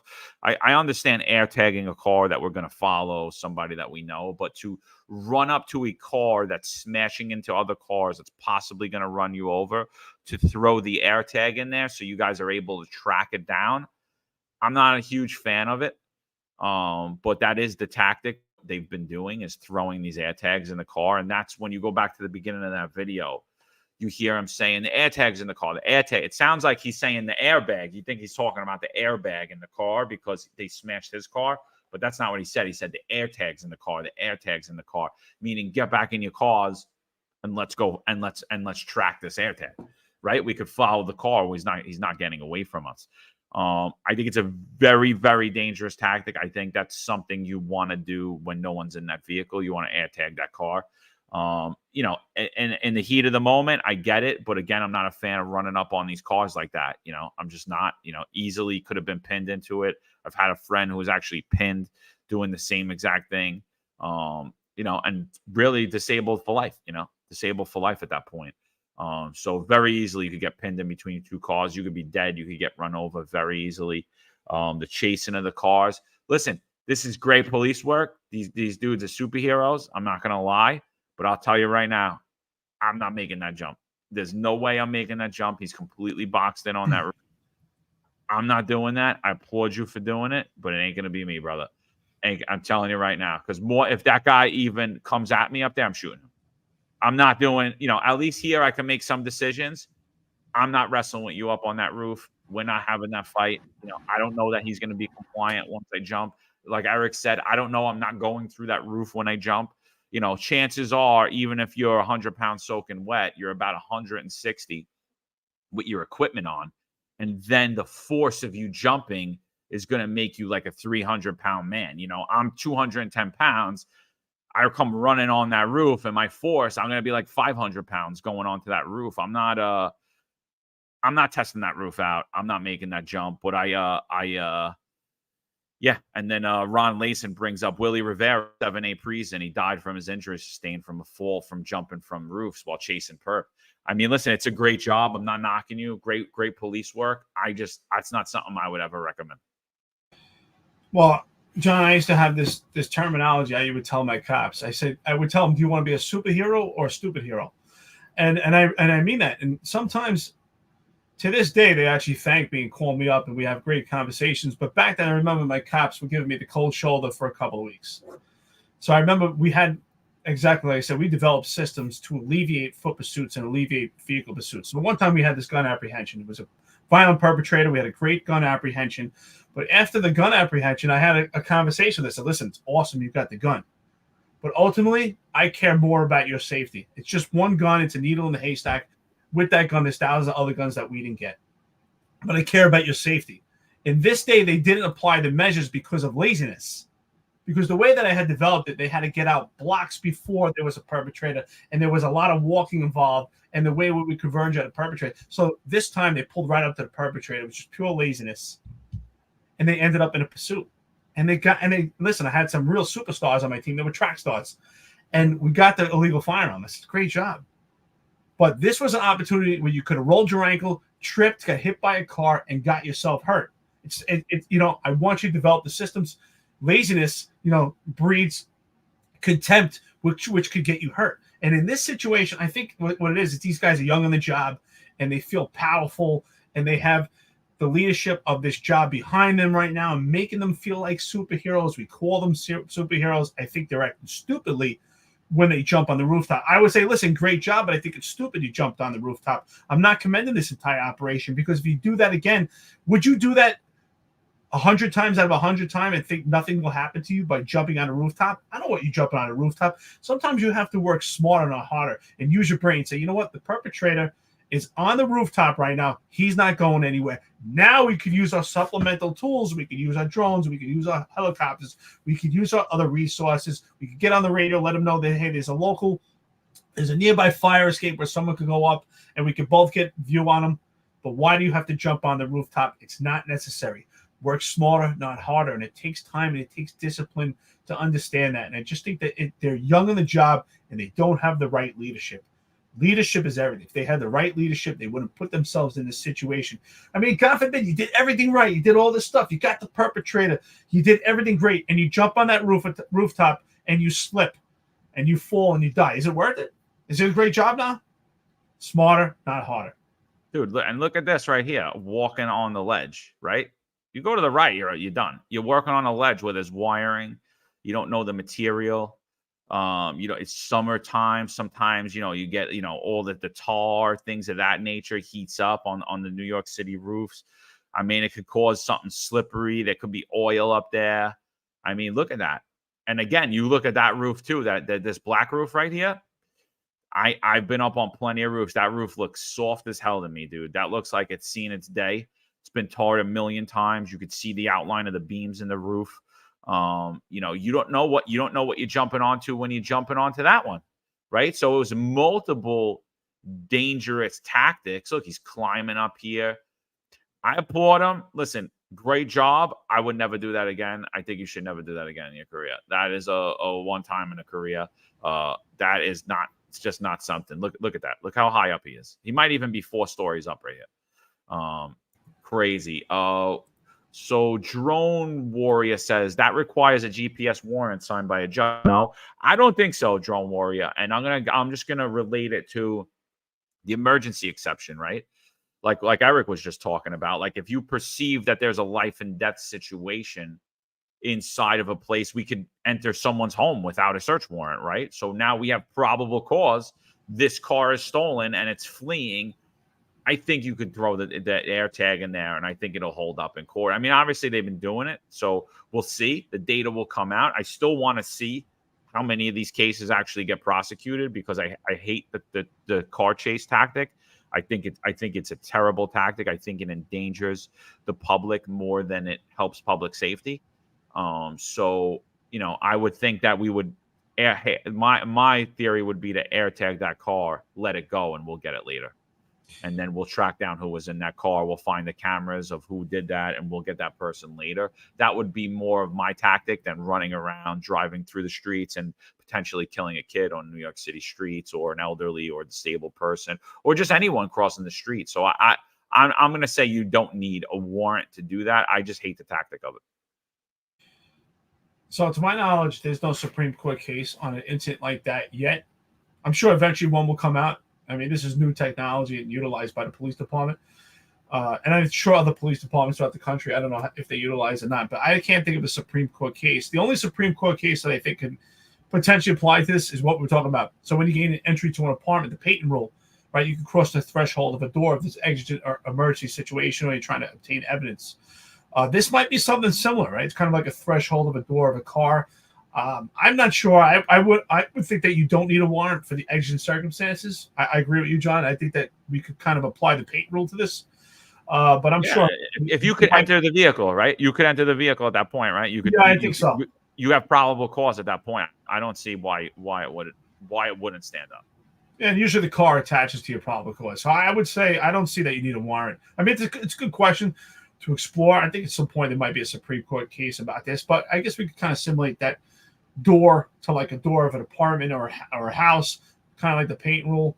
I would say you don't need a warrant. If I had to put my money on it, I don't think it's necessary. But I agree with you. It's not a tactic I would push. It's unfortunate what's going on with the leadership of the police department now. I'm sure they're telling them you guys did an amazing job, and they did do an amazing job, and it looks super. And don't get me wrong, it looks super cool. But when we really think about it, man, if I had to ask that cop right now, would you jump on 100 different roofs 100 different times? I wouldn't. I'm not taking that bet. Listen, his adrenaline was flowing. He did what he had to do.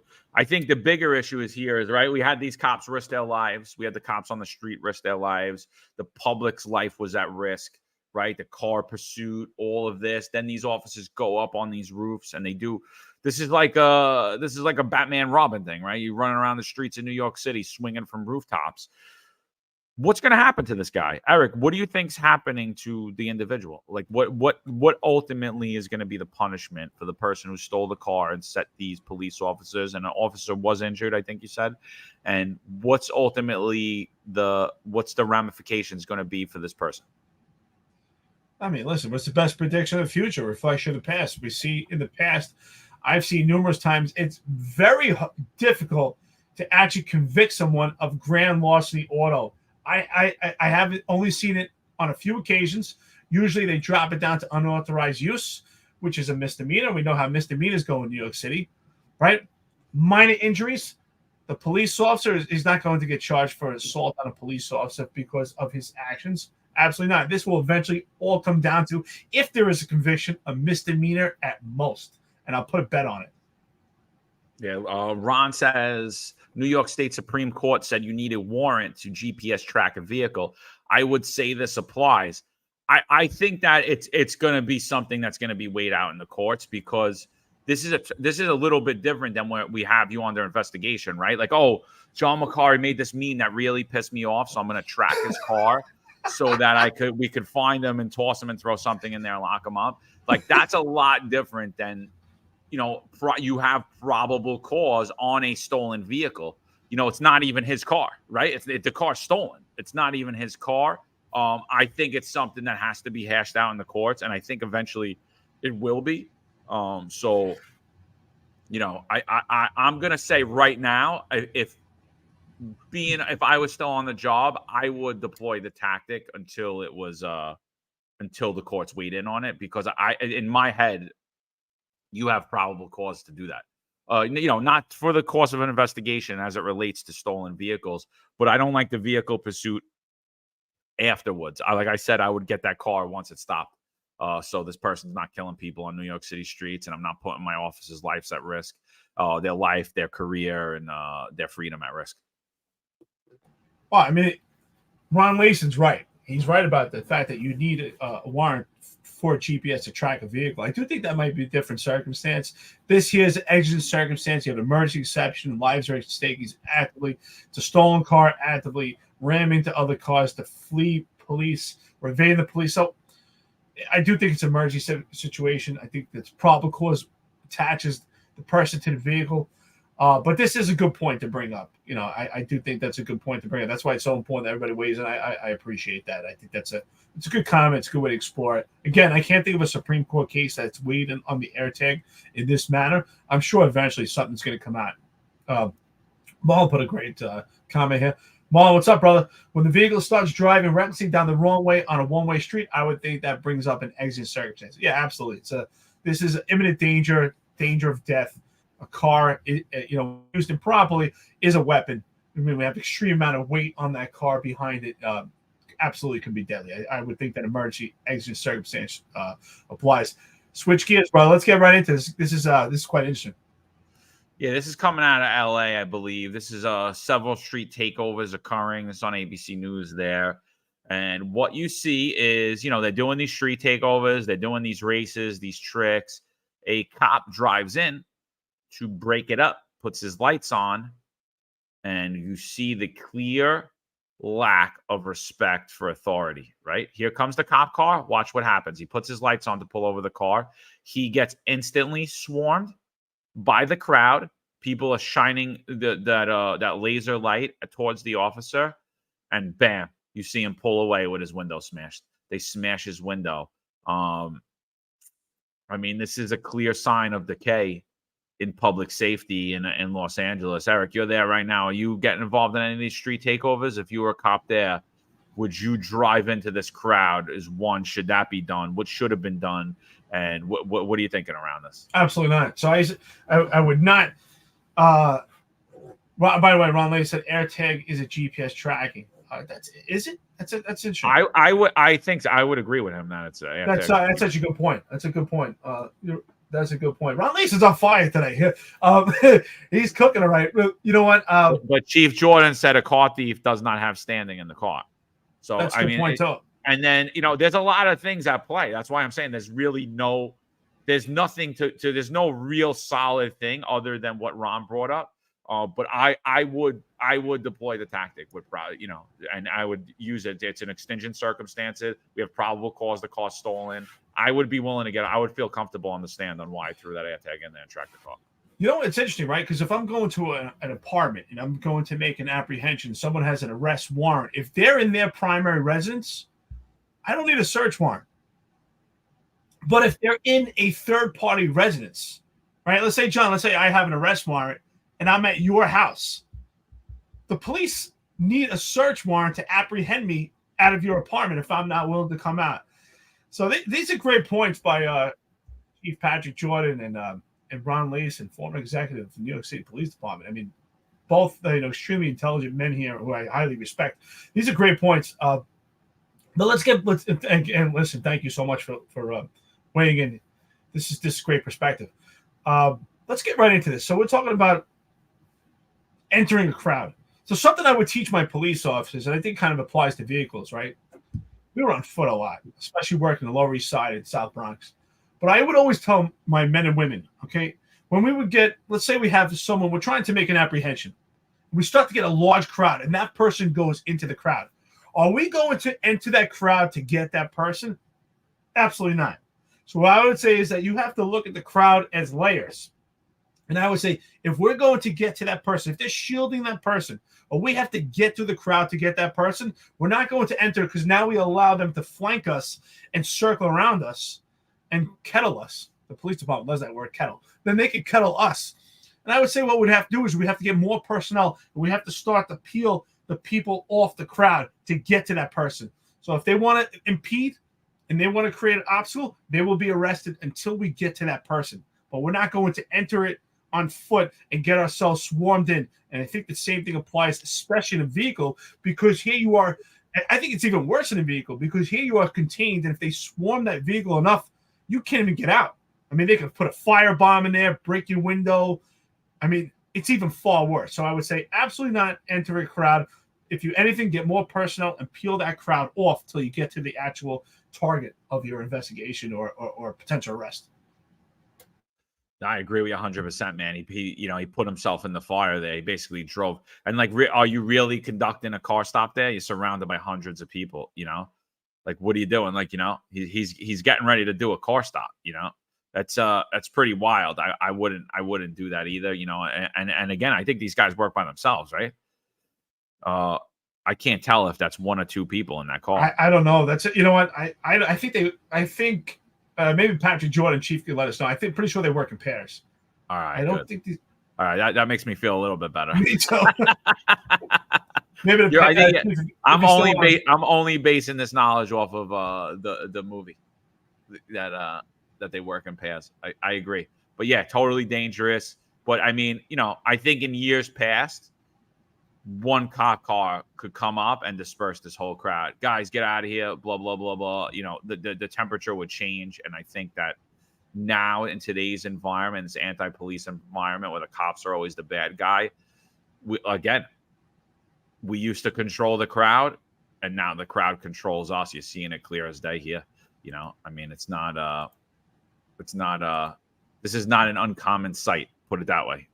Yeah, I think you're right. I mean, I think that well, at the same token, kind of figuratively speaking, when you entered a crowd, or if you did enter a crowd years ago, you really weren't going alone. You had the support of the police department, and you had the support of legislation. So you had that they were going in with you.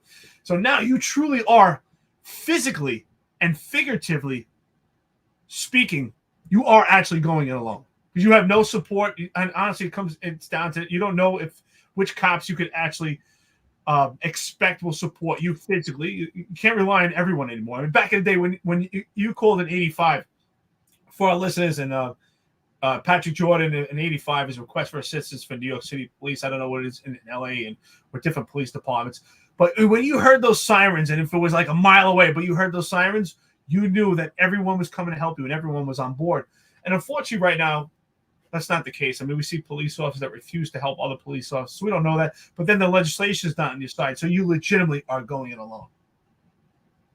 So, crime in New York City is a good handle on X. I told you guys before, follow him. Highly recommend following him. NYPD is searching for 4 men who stole a man's bag and made purchases over $1,000 in Central Park. Now, I don't know. I'm not into the man bags. My father was a motorcycle guy, and he used to wear the Merces around while he drove his bike. I never liked it. I used to make fun of him. But this guy, I think, had a Merce. What a Merce is a man purse. So I call it Merce for short. It happened at approximately 8:15 a.m. on August 11th when a 37-year-old man put this bag on a bench near 60 West Drive before walking away.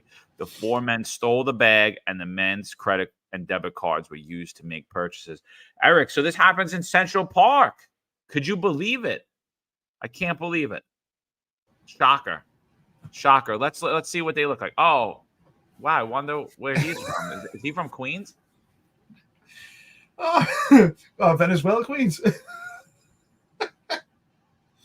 Wow, Listen, I will say this. First of all, dummy for putting his bag down. That can happen anywhere, but it just shows in Central Park. Look at the people that are there circling Central Park. It's young, illegal age males that are encompassing Central Park, and they're just waiting for their payday. It's like a haven to make money right now for them. What a terrible sight to see. Again, I say Central Park is the bench. Central Park and Times Square, those 2 locations are the benchmark and indicators for the state of New York City. You want to know how crime is doing in New York City? Look at Central Park and Times Square. Those are the 2 benchmark indicators right there. I see diamond earring. I see $160 Jordan 1s, green Celtics. I think they call them the lucky ones or whatever. You look at this kid again, do-rag on. He's wearing about $500 Air Jordan 4s right here. Let's go to the next guy. Can't really see what he's wearing, but ripped designer jeans. Who's the last guy? Sweat outfit. They don't look like they're starving. They look like they're doing pretty well off New York City taxpayer dimes. So don't put your Merce down in Central Park. Obviously, the flood was that. It was just a flood of cops. It was smoke and mirrors, like we said. So I don't, I think that plan's failing miserably. I did hear, though, that now the drone as a first responder program's in full force. I heard that the drone sitting on top of the 2 drones is sitting on top of the Central Park precinct. They're ready to be deployed. Let's see. Do you think crime's going to go up or down? Drone as a first responder program in Central Park. Oh, I heard Kaz Daughtry the other day talking about how when the police officers there for the khaki pants, which they did a good job, they made that apprehension. He said the drones were out there, and the drones immediately were deployed. I think the drones won't be changing anything. Again, supplemental. Stop replacing the human element. You need a legit plan. There is no plan.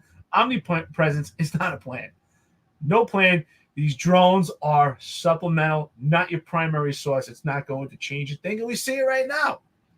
You think the illegal aliens are not listening to what's going on in the news? They don't. They know that there's drones flying around. They know that there's technology. They know that they deal with the New York City Police Department, and clearly they have not been intimidated by that. So it's not changing anything.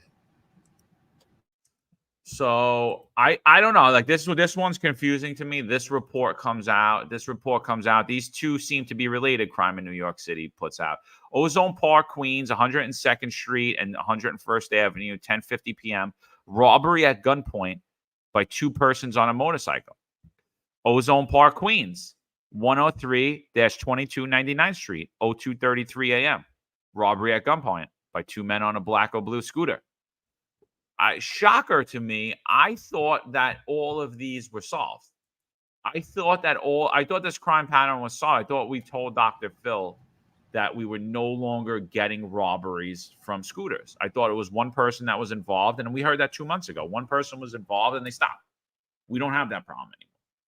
So, but this sounds like this is another pattern of illegal immigrants robbing people on scooters. And the reason that I'm making the conclusion that they're illegal immigrants is because we never had this up until New York City Mayor Eric Adams took office. You never had groups of males robbing people from scooters. And just to go back on the Central Park thing, if anybody knows them, call Crime Stoppers. I'm going to assume they live near or around the Roosevelt Hotel or at a migrant shelter around New York City. Shouldn't be too hard to find. Oh, you said scooter, Dr. Phil? Oh, no, this was a moped. Scooter problem has been fixed. This is a moped problem. That's what it is. Oh, no. This one has a 6-cylinder motor. That one's a 4-cylinder motor. That's what it is. More gaslighting. They're just playing hands with. Again, we have 80 some odd patterns, robbery patterns, and this is crazy. I mean, these are happening within minutes of each other. I mean, it sounds like life in Queens is just completely uninhabitable right now, especially in this area. The illegal aliens have taken over. I'm sure this drone program is going to put a stop to it immediately. I'm sure. Here's another report. Authorities are investigating a string of armed robberies in the Bronx where 2 unidentified people have been preying on unsuspected victims in various neighborhoods. The suspects have carried out at least 4 incidents over a 2-week period, stealing valuables and leaving 1 person injured. Police were urging any information on the incidents to come forward as part of the investigation. Let's read a little. Bronx robbery pattern targets multiple victims. I mean, again, I thought that New York City was the safest city in the world, but to me, it sounds like there's a lot of people being robbed by way of illegal firearms, and we're being told that that's not happening. That's not a violent crime. So, by the way, if you're robbed, they don't count with a perpetrator using a firearm. They don't use that as a gun incident. They don't count that as incidents with a gun. Nothing. They don't count that at all. Doesn't matter that there was a gun there. We've been just taking all these guns off the street, but nobody's carrying them. Well, we're not even classifying reporting actual robberies, right? We have a 17-year-old and an 11-year-old that were involved in a robbery, and that 17-year-old was actually issued a juvenile report, which is basically handing him toilet paper because it means nothing. So there was no classification, and that kid was not even charged with a robbery. So we're not getting that robbery crime added to the crime statistics of New York City. Clear indication that New York City is out of control right now. It's lawless. All we heard was perception versus reality. Clearly, perception is reality. Look at what's going on in New York City. Do you actually need the data? Do we need to show you the data that there's robbery after robbery? The illegals are attacking the citizens of New York City on a nightly basis. It's a horrible place to live right now. Horrible. This is great right here. You got to play this. Yeah, so this is a 1010 Wins reporter. She takes to TikTok. 1010 Wins is, I don't know. Some people say they're lefty. I don't know. I just think that, I just remember them when I was a kid, 1010 Wins, I didn't listen to them much after that. But, this is a 1010 Wins reporter, Kelly Dillon. This is what she goes on TikTok to say. A couple days ago, I was assaulted on the streets of New York City randomly by a man. And I want to share my story because I want to warn females about the dangers in the streets of New York City right now. There are crimes, many crimes being committed, random acts, random attacks on females on the streets, and it's not going away, and it's not getting any better, and it's getting much, much worse. And the media and the police are definitely downplaying this, and it is a huge, huge problem. The man who randomly attacked me, little did he know, I am quite tough. I am actually also a news reporter. I've been a news and traffic reporter in New York City for the past 20 years, and also I'm very intuitively open. So I am going to use my platform for good to help expose this further and hopefully catch these people committing these horrific acts towards women. First, I want to share with you my story of what happened to me. This happened this past week, Tuesday night into early Wednesday morning, right at midnight. I was actually leaving work. I got off air right around midnight. My last report was 11:51, and I left my building, our office building, in Hudson Square. This incident happened on the corner of Hudson Street and King Street in Lower Manhattan. Literally, I just left the building. The area is quite desolate at night. It's a quiet neighborhood. I'm always on guard, no matter what time of the day I'm walking through New York City. I've been aware of the reports of many females talking about being randomly sucker punched or attacked by men in broad daylight even. So I was aware of this level of violence occurring in the city, and it's getting worse and worse. So I've always been on guard walking through the city as a young female alone. And I just stepped out of work and I crossed the street. Now what happened, I was walking, being cautious. I had my bag on my shoulder. I had my cell phone in my hand. I always carry it in my hand just in case. And I hear somebody running behind me. So I glance over and I look and I see what looked like a man in the corner of my eye. It looked like he was jogging. Now, a lot of people jog in this area of Lower Manhattan. It's right on the West Side Highway, a popular running spot. So I just really thought that somebody was jogging at midnight. It's really not out of the norm in New York City. And I dismissed it and I kind of moved over to allow them to pass me because I thought they were just running on by. Next thing you know, I feel somebody grab a good chunk of my hair, and then they grabbed my hair so tightly and quite literally body slammed me onto the pavement. It happened so quickly. I then quickly got up. I don't know how I got up so quickly. My adrenaline was rushing, that's for certain. I got back up and I see the culprit running back towards the way that he came from. What do you think, Eric? Well, I would like to ask that lady, why do you think that is? You know, she says she's a reporter. Why don't you do some reporting on what's actually going on in the city? I'm sorry that you were actually attacked, but hello, can you wake up and actually start doing some real reporting? You want to find out where your perpetrators are? Just go right to the Roosevelt Hotel, and you will find your perpetrators there, your illegal military age males that are going around attacking women. Why can't we just actually report what's going on? Why don't you know about the legislation that's going on in New York City? Why? And listen, I don't want women walking around being scared and having to look over their shoulder. And she says she's tough, this and that. Listen, stop, please. I want you to be safe, but stop. You know, it's funny how you always hear like these crazy lefties, like, you know, oh, I'm tough, I can handle myself. It's nice to believe you can, but I want you to actually be safe because the legislation keeps you safe, because the police department can keep you safe. Why don't we do some real reporting here? And you know what? We don't talk about the real issues. She doesn't talk about why that is. Yeah, I mean that's. I mean, listen, she just gave a 3-minute clip. She's just putting it out there. I give her credit for actually going out, you know, and reporting on what's going on, right? Because she's telling you the media is not reporting. She's one of the media, right? So she's telling you they're not reporting.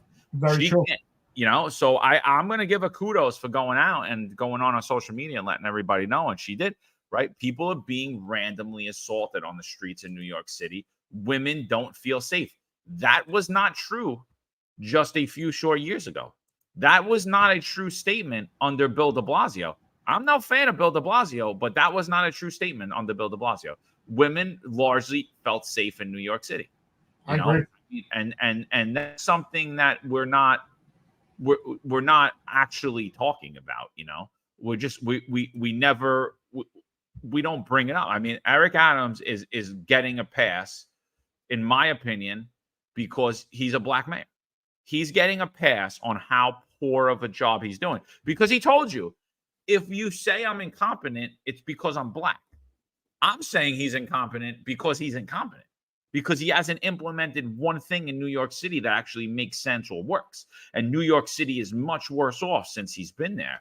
So I think, you know, I think the media, you know, and I said that about Eric Adams. I think I even said it at the last LBA meeting that I went to. I said Eric Adams is Bill de Blasio, except he's covered from his skin. He has cover from his skin. So he's going to implement all the other stuff, except he's a cop, so he supports you. Oh, and he's black, so you can't criticize him. Yeah, listen, anytime there's any criticism against Mayor Eric Adams, he pulls the race card every time. Listen, he said it. You thank God. You on your knees. Thank God I'm the mayor. Actually, no, because we think you're a complete moron, and we think that you failed on every facet aspect of New York City. It has nothing to do with you black. And it's crazy that he says that, because are you also saying, because I believe when it comes to playing the race card, you can't say it's good for one thing and it's not. So you're saying that you get criticism because you're black. Does he also feel that he was voted in because he was black?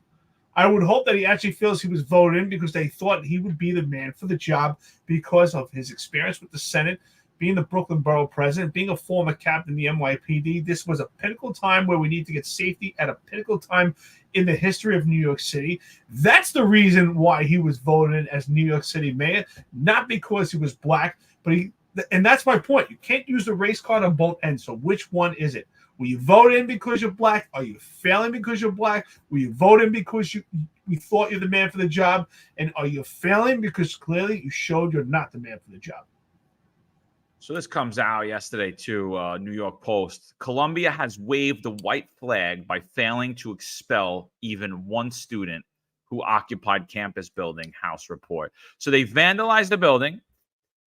They took it over. They basically made it their military base. They pulled fire alarms. They barricaded the entrance. They barred Jewish students from going into school. They barred any students who didn't align with their resistance or their progressive takeover. What do you think about that? Like, what does that show? Should people have been expelled? Should the NYPD have prosecuted? Should the DAs should have stepped in? Like, what's your thoughts around that? Well, there's an epic fail on all angles. And we said intentionally that NYPD would arrest and summons the low-hanging fruits. We knew that it would lead to dismissal. There's no accountability from the school, which to me is an indication that the school actually supports the actions taken by these students.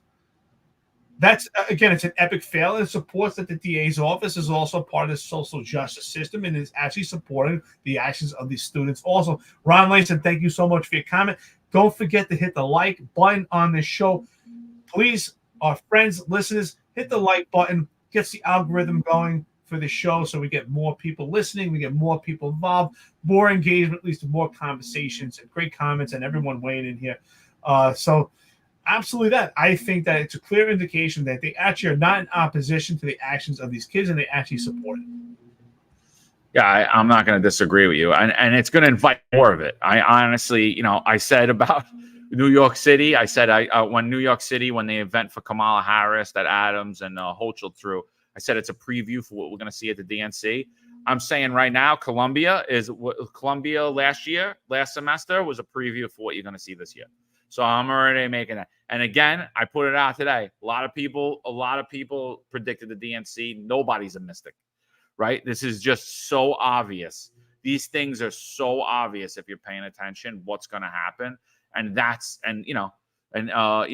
Marlon says it was allowed. Exactly. And what we allow will continue, and we're allowing a lot of stuff that we never allowed prior, so we're failing the students who actually want to go there and learn.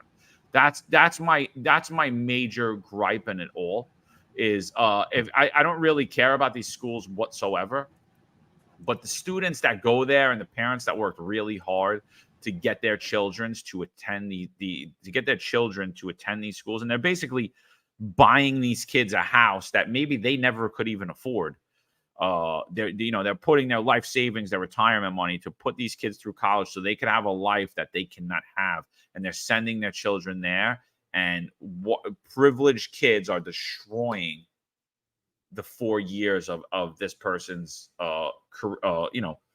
academic career, their experience at college, and really maybe even possibly their chances of getting good employment later on.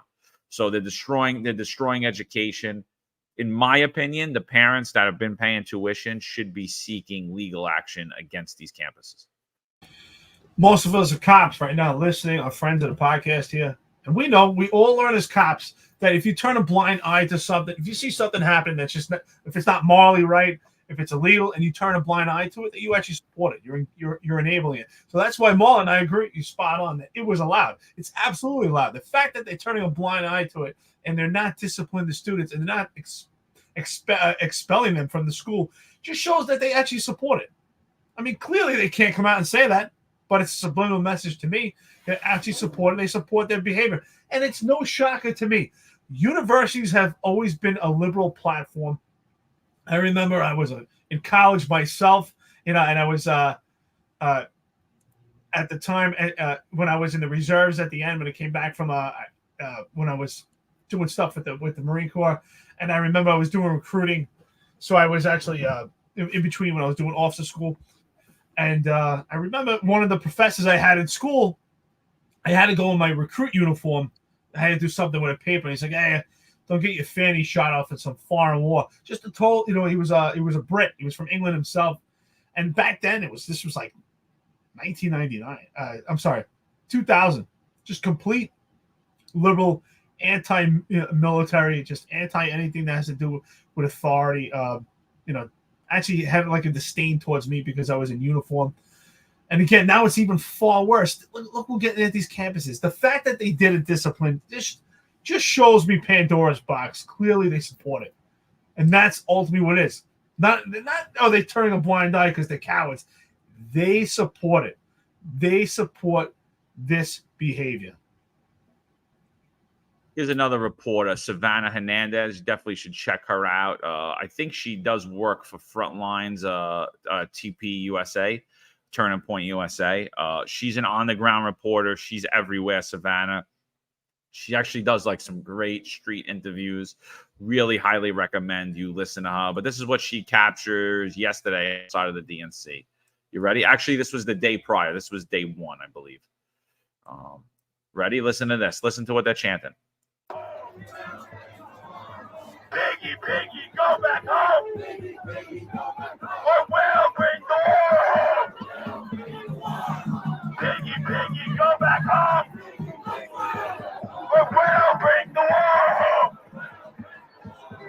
Piggy, piggy, go back home. Or we'll bring the war home. Piggy, piggy, go back home, or we'll bring the war home. It's interesting, right? I went on a podcast with my buddy from does Krav Maga, Sahi Shemesh, Krav Talk. Check it out on Spotify. And we were talking about the difference between hate speech and First Amendment speech. I said, well, I don't think there should be a separate notation. I think that hate speech should be part of First Amendment speech. However, there is a difference between a threat of violence. So bringing the war home, that is a threat of violence. This is clear indication of potential domestic terrorism right here.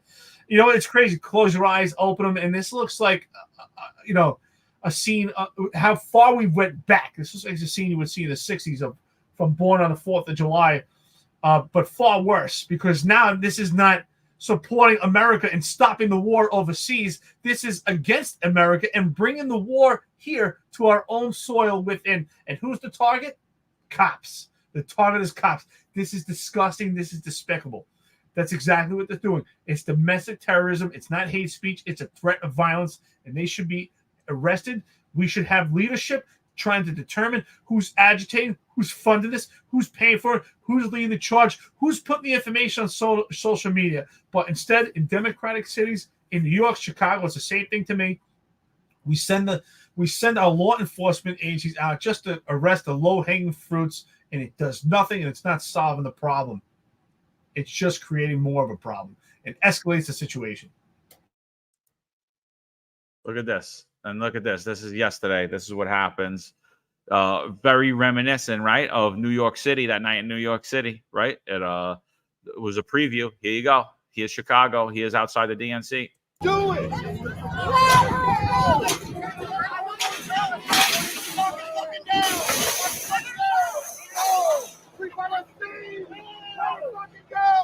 Do it before they come! Come on, man. Hurt my fucking brain. Listen. Where the fucking go? I got a fucking daughter too. What's that? Why don't you fucking fight for that? You're a fucking fascist piece of shit.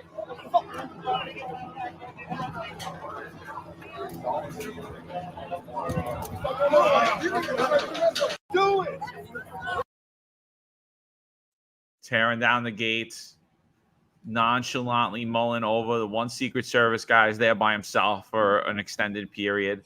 Cops just, I mean, law enforcement's tired at this point, dude. They're getting sick of this. And Chicago is already beaten down. Those cops have been demoralized. One point I forgot to highlight with the full Minneapolis talk. Since the George Floyd incident, the Minneapolis Police Department's down 40%. I wonder what Chicago's down since the George Floyd incident. I wonder what the NYPD is down since the George Floyd incident. Chicago is a diminished police department. I mean, they're down to it's a shell of what it used to be. And you know what? That's exactly what we're going to get from law enforcement. They're tired, they're exhausted, they feel there's no trust, there's no support. They're standing there. They have one Secret Service agent approaching. I mean, think about how we went in time years ago. And some of the old timers on here that are listening, our friends at a podcast, are saying, man, back in our day, the Secret Service agent, everyone would have rushed in, and there would have been heads to pay. There would have been people handcuffed and arrested.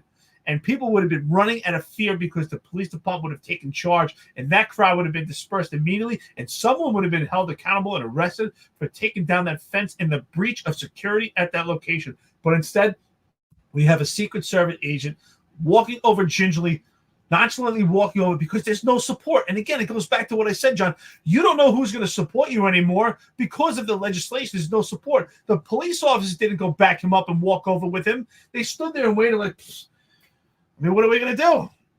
He took the fence down. We can't go into the crowd. We start making arrests. These arrests aren't going anywhere. And rightfully so. No one knows what to do. There's no clear indication. There's no vision anymore. Frankie197, absolute great comment. The law enforcement is being sacrificed and sabotaged. No support for law enforcement, and we are pawns. This will never end until it stops. I think that's what you meant, right? Stop sign. Absolutely. We need support. The only way to peel this back is support legislation that supports cop. Because, again, as I said earlier, that cop went standing there alone physically, but, John, he's actually alone. He's alone. He doesn't have the support of the system, the legislation, and the people. It's all turned against the cop. This animal, savage thug, breached the security, and he was not arrested and held accountable. Instead, they just put the fence up again. You know what this is like? And I say this all the time. We all have kids here. Most of us do, right? And I say to people, if your kid does something bad and you count to 3, what happens when they don't do what you asked them to do at 3? You just count again? And that's what just happened here. They breached security, took the fence down. They saw the police came and just put it back up. So what are they going to do? Next time they're going to knock the fence down, and they're actually physically going to breach it. Because what are you going to do? You're just going to count again. Yeah. So 2 quick things, and then we'll get out of here. This also comes out from Savannah. I've been getting a lot of calls. I think she's going to win. I think Kamala Harris is going to win. And I'm sitting there telling everyone, shut off your TV. Stop listening to every talking head that you listen to. Stop listening to Fox News. Stop listening to Newsmax. Stop listening to CNN or MSNBC if you listen to them. Listen to the people who are around you. Listen to your neighbors. Listen to the people you interact with, your wife's friends who are more liberal than you. Listen to their husbands who are more liberal than you. And you tell me that Kamala Harris has the support. You tell me from your reality in life, not what this TV is telling you, not what talking heads are telling you, not what Joe Rogan's telling you, not what any of these people, that Kamala Harris has support. Savannah Hernandez interviews this man. He's standing on the streets of Chicago, outside of the DNC, wearing a "Make America Great Again" sweater. Listen to what he has to say, and this is legit. You know, I retweeted this from Latina Brown not too long ago, where they were offering $20,000 and a full stay, food, hotel room, travel expenses, everything. If A-list like TikTokers or Twitter handles would just tweet something in support of Kamala Harris. Listen to what this man has to say. You're outside here with your Trump gear on. You're actually handing out Trump stickers. Trump stickers. Talk to us about why you're out here. I'm out here today. You know, some of these people, they're not really Democrats. They're just here because they're TikTokers. You know, some of my friends are here. They don't even know anything about politics. So, you know, they told me they're coming out here. So I flew out here. You know, I'm just. Where are you from? I'm from Dallas. You're from Dallas? Yeah. Talk to me about some of your friends that are out here for the DNC. Were they paid to be here? Or are they here because... Yeah. Some of them were paid. Some of them just came. They just said they got an invite to come for free. They get free stuff like amenities or something like that. I think they got like free food. I think they got a free Uber here. Just trying to spread some, you know, see if they take it. See if people want to go in there with, you know, some Trump gear. See how they really feel. See what I'm saying? And some of the people have taken your stickers. Yeah, look, I only have 2 left. How many did you have? I had 20. I'm at a 20 bag. 2 left. And when you hand people the stickers, what have they been saying to you? They say like they whisper like, thank you. You know what I'm saying? I'm not saying nothing. I'm not gonna say who. But we got it on camera. Some big names. You know what I'm saying? They walk by. They like, and they just, like this, like that, and then they walk in. They get their payday. Oh, by the way, Ron Layson said, I just did the 1, 2, 3 with my daughter, and thankfully she listened to it too. Yeah, good luck with your kids out there. But yeah, listen to this guy right here, man. Clearly, he said it. It sounded really honest to me. I mean, people are getting paid to push Kamala Harris. I'm no surprise. It's a shame that this election might actually come down to money. Follow the money, follow the solutions. It seems like that's the direction it's headed to, because other than that, other than money and amenities, why would you vote for Kamala Harris? Even if you're the most far leftist person, all I ask is if we test logic, and please just ask any leftist that you know, tell me why Kamala Harris should be president. Tell me one of her plans. Tell me what's her foreign policy other than open borders. Tell me what is her stance on marijuana, which we know what her stance is, when she was DA. Tell us because we want to hear it. Yeah, last thing, Peter Moskos. I don't know if any of you guys know him. He works for the Manhattan Institute. He recently had a talk with some former police commissioners at the Manhattan Institute. The Manhattan Institute is a public safety think tank. It's made up of intellectuals like Raphael Mangel, Heather McDonald. And I'm not going to sit here and say that they're a conservative think tank either. I think a lot of the funding they get comes from organizations that are against the police. Some is for the police. So I think they kind of give a rational analysis of what's coming out of there. Heather McDonald, people will tell you that she's a right-wing crazy loon. And, I've read War on Cops, and I've read The Diversity Delusion, and I think both of those books, I think they were very well written, and I do recommend them. But Peter Moskos puts this out 12 hours ago. I don't know what JFC is, but he says, I was just attacked on a subway platform, 59th and 6th. Guy walked by me and then took a big-ass roundhouse right hook sucker punch swing. I was slightly on guard, barely saw it coming. I dodged it. He then chased me at brisk walking speed, threatening to kill me. I de-escalated. I considered trying to push him on the tracks, but didn't like my odds in grappling with him. Yes, I called the police from the next stop. Interestingly, I couldn't give a description of what he was wearing. He was not disheveled, but I can picture it in his hands. We danced for about 20 seconds. Actually, I retreated like a punk, keeping distance as best as I could, trying to placate with him calm words. I did not think I could take him in a fight. Plus, I assumed he had a knife, as the kids do. He was probably around 30 years old. The reason I was on guard and watching him from the corner of my eye as he walked is he was making strong eye contact as we approached each other. Not wanting a "what are you looking at" fight, I broke eye contact and glanced away. Whoa, Eric, I'm going to need your thoughts on that. This apparently, according to him, sent him into a rage. Don't you look down. I'll fucking kill you. I suspect he would have been equally outraged had I not looked down, but I don't want to grace his crazy with logic. Eric, what are you thinking about? I heard something totally different from the Tree for Transit. Eric, what do you think about this? I was just going to tell you. Hold on. I'm calling Michael Kemper right now. Mike? Hold on. What? Time out. He looked him in the eye. That was the problem. See, if you make eye contact, you see what happens? His plan was right. If you make eye contact, you can find yourself in a real problem. But apparently his tactic didn't work because he looked away.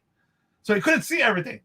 I don't know what's going on here, but so if anybody's missing the inside joke, check it out. We've had I don't know which episode it is. I could actually find it if the listeners want to know which episode. But we had an episode.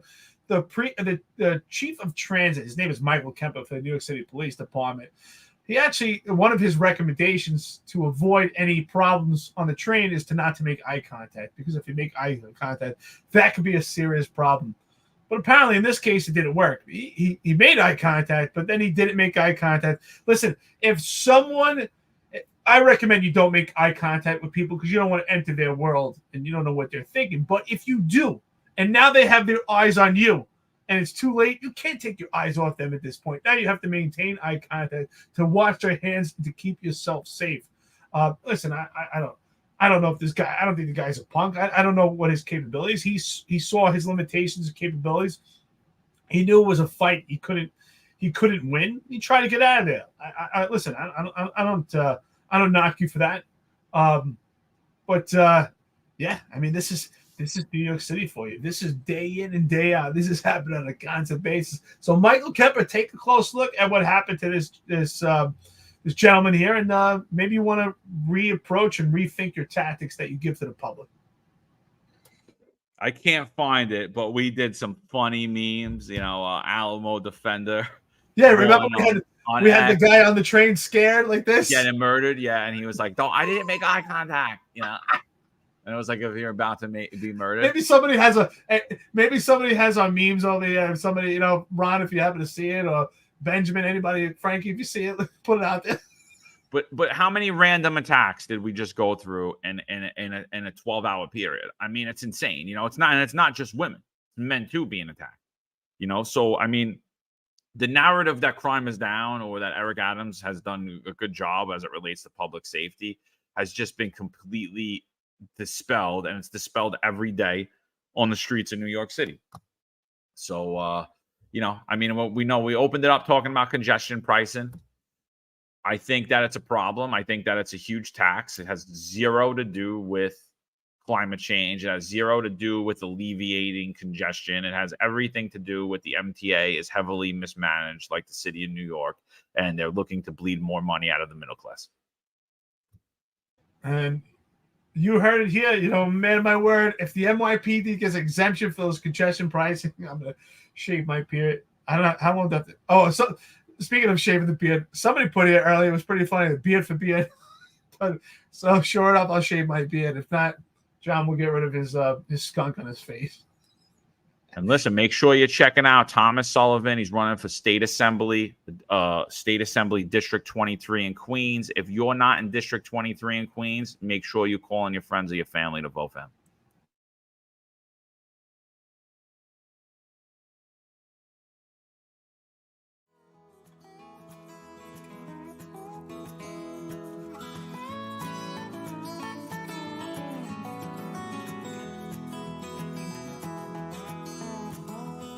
Tom Sullivan is the Republican, Conservative, and Common Sense Party candidate for New York State Assembly District 23. Tom is a financial professional who served simultaneously in the United States Army Reserve for 30 years and has now retired. His district covers Ozone Park, Lindenwold, Howard Beach, Broad Channel, and the Rockaway Peninsula. Come November, I would empower our law enforcement agencies to go out there and do their job and not put them or their families or their pensions at risk for doing their jobs. We need drastic change in Albany so that we have a say in this matter, and they realize people of New York State will hold them accountable. The Sullivan family has a legacy of service. Tom served for 30 years protecting and defending the rights of others. Come this November, he has earned your support. This advertisement's paid for by the Friends of Tom Sullivan. Hey, good man right there. Get involved in your local politics. And listen, we're about 2 hours and 23 minutes into this. I think this is a great podcast. Thank you to our listeners and friends of the podcast staying by with us, weighing in. Great comments. A lot of great engagement today. I appreciate it. We're going to be down tomorrow. Have some family things to take care of. Thank you so much. We'll be back Thursday, 8:05 live, 265 live on New York's Finest Unfiltered podcast. We'll see you guys soon. John, got any thoughts to close out? No, see you Thursday, 8:05. 8:05 live at 8:05, baby. We'll be on. See you guys later. Thanks for tuning in. We'll be back at you. There's a handful of retired officers that don't live in the state that have a lot to say about the dream team, as I like to call it.